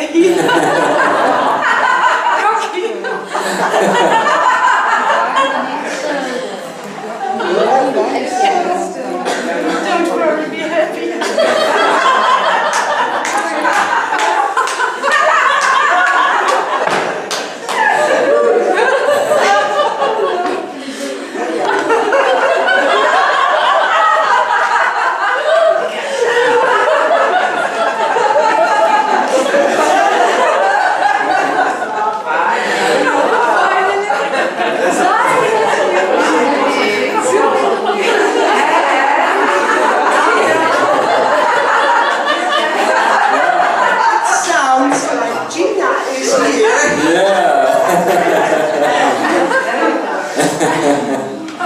There you go. Do you see? Yeah, I see. And what is that spot about now? Is that about fear or about joy? Joy. Ah. It's no need to talk now.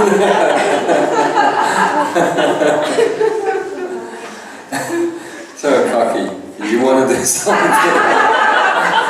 Are you ready to freak out? No, I'm not, because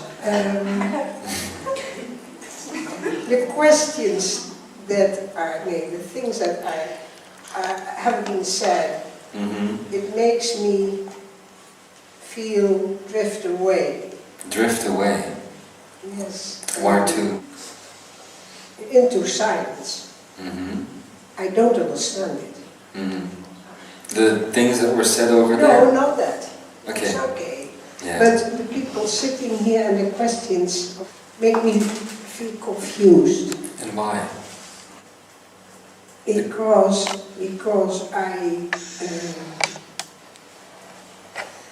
my inside is very silent, and I asked my question to you Yes. because I got a feeling that when you die, you have reached the point on which you're talking about. But my question stays on, how can I reach it? Well, that's it. That's it for me. Well, how can you find that space? How can you go into that silence? In totally feeling. It is about a supposed death of personality. That is what you need, and that is the letting go of the story. Now, in my point of view, what you are doing now in the last few days and the steps that you are going to take probably are going to lead to that death of personality. It is also about going into that neutral space, so it is what I actually said to Peter at the beginning of this Trinity talk, that if you just let go of the mental and let go of the situational and then let go of the energetic, you can be in an energetic neutral space. That is what happens when you die, because the psyche goes. The psyche is just fired up by the brain. And the body, which is generating the situation around you, is also going. So if you can just do that, if you can just find that neutral space, but I wouldn't worry about it, because you are doing that. You are going there. You are going to that space. Mm-hmm. Yes. It is happening. You are going to that space. I ask for it. And I ask God to help me. I still don't know what to do. Just let it happen. What do you think you need to do? Is there anything that you need to do?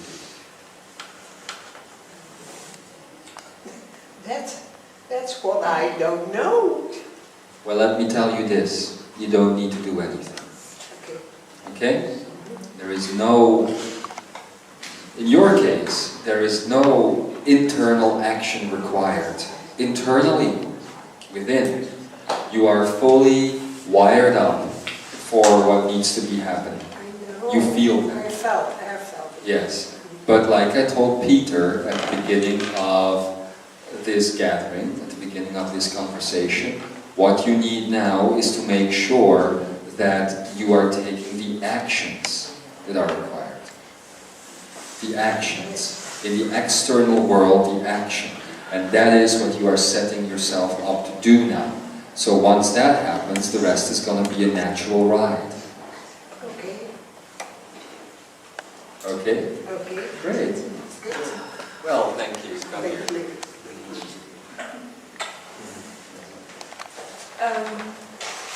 Is that the same for me then? Because what I keep on thinking about is that you say like you have to go through that door. Yes.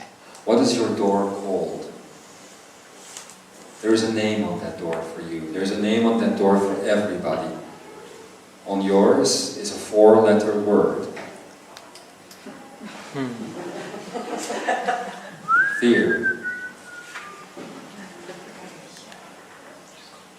Don't you remember you and Thomas sitting here for a chat the other day about fear? And him telling you that actually all would be well if you just keep walking through that fear? So that is what you need to do. Do you understand that? Not really. The major change is coming in your life, and it is upon you. It is very close. And you don't understand it. You don't see it happening. You haven't input that command into the blank slate of your DNA, so it may manifest.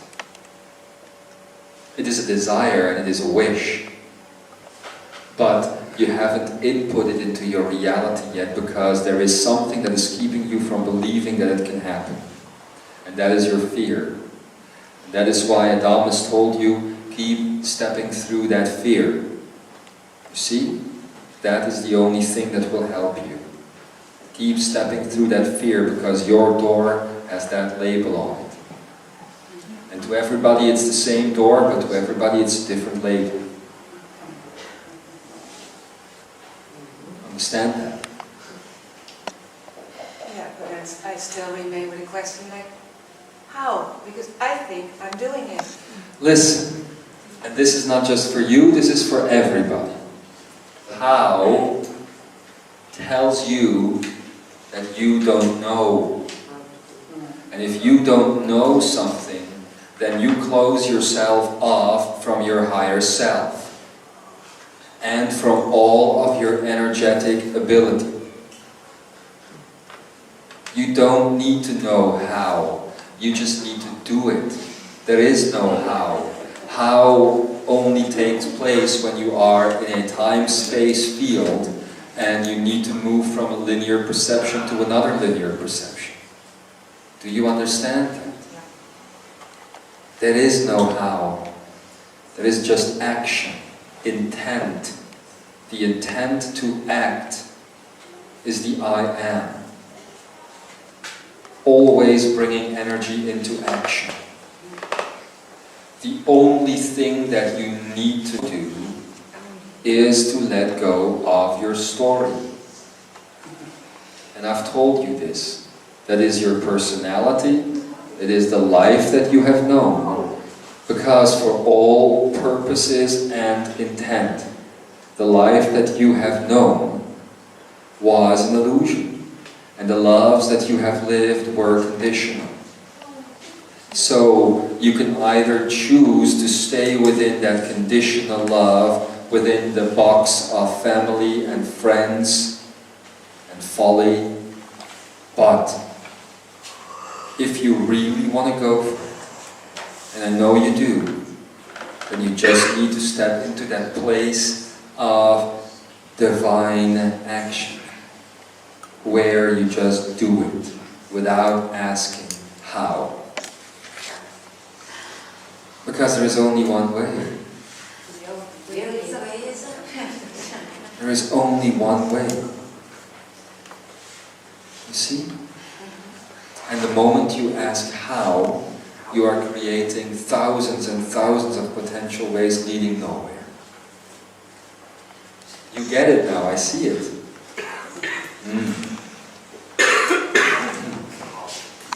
But we'll continue this, the days aren't over yet.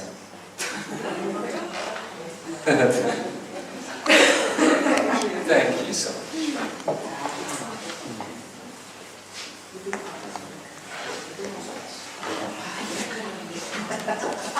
So anyways, my beloved, this has turned from a very scientific explanation about DNA into the very depth of your soul, what the soul is all about.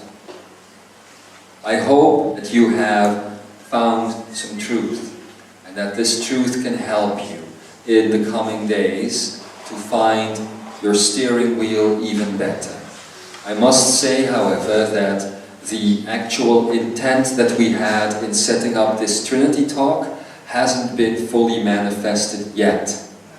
So we'll keep coming back in, we'll keep giving you this information until you finally are finished with it. Also, there is no point in continuing today if you don't allow that information to integrate.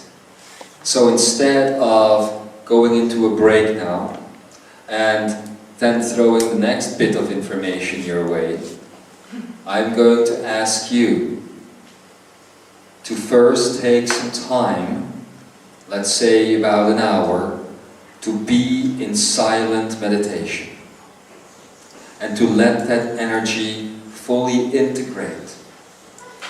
It can happen relatively quickly, as you know, and I know when it will be integrated, as you will know as well, because that will be a moment of universal love and joy and that utter freedom that comes with that.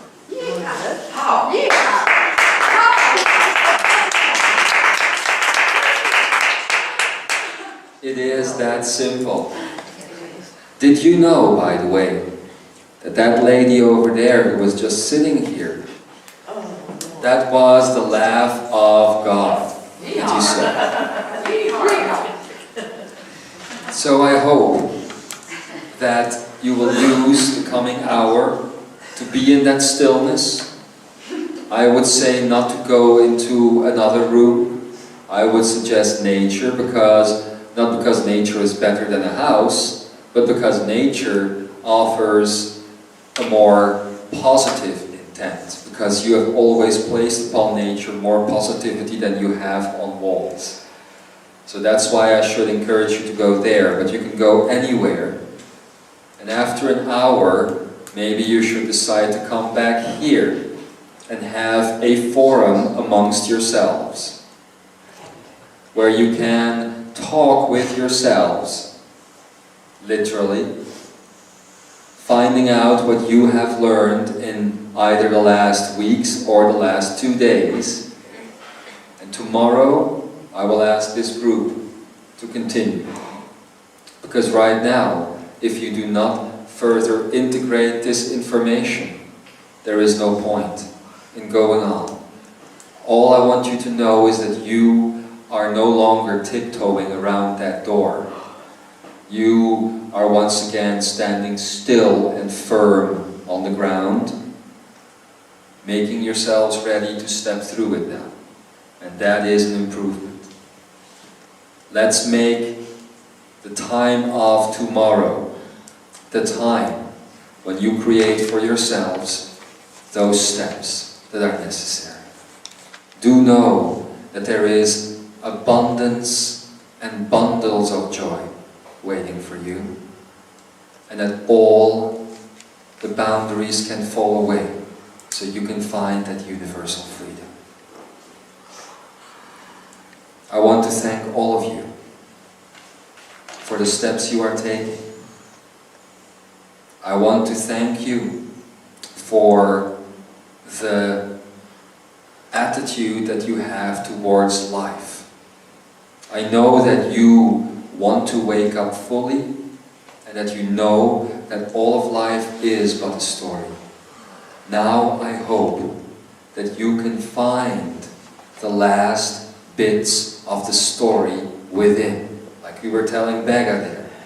They may be very abstract sometimes, but find those bits of the story and you will find liberty, utter liberty.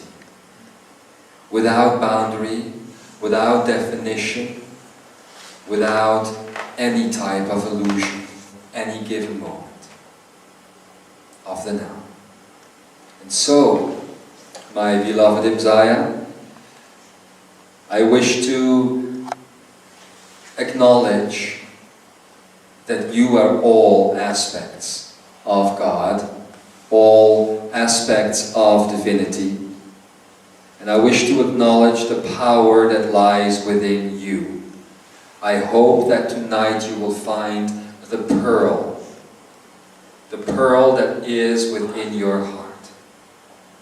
And in that moment, that you find that pearl, you will see yourself again, smiling, as a very, very young newborn baby.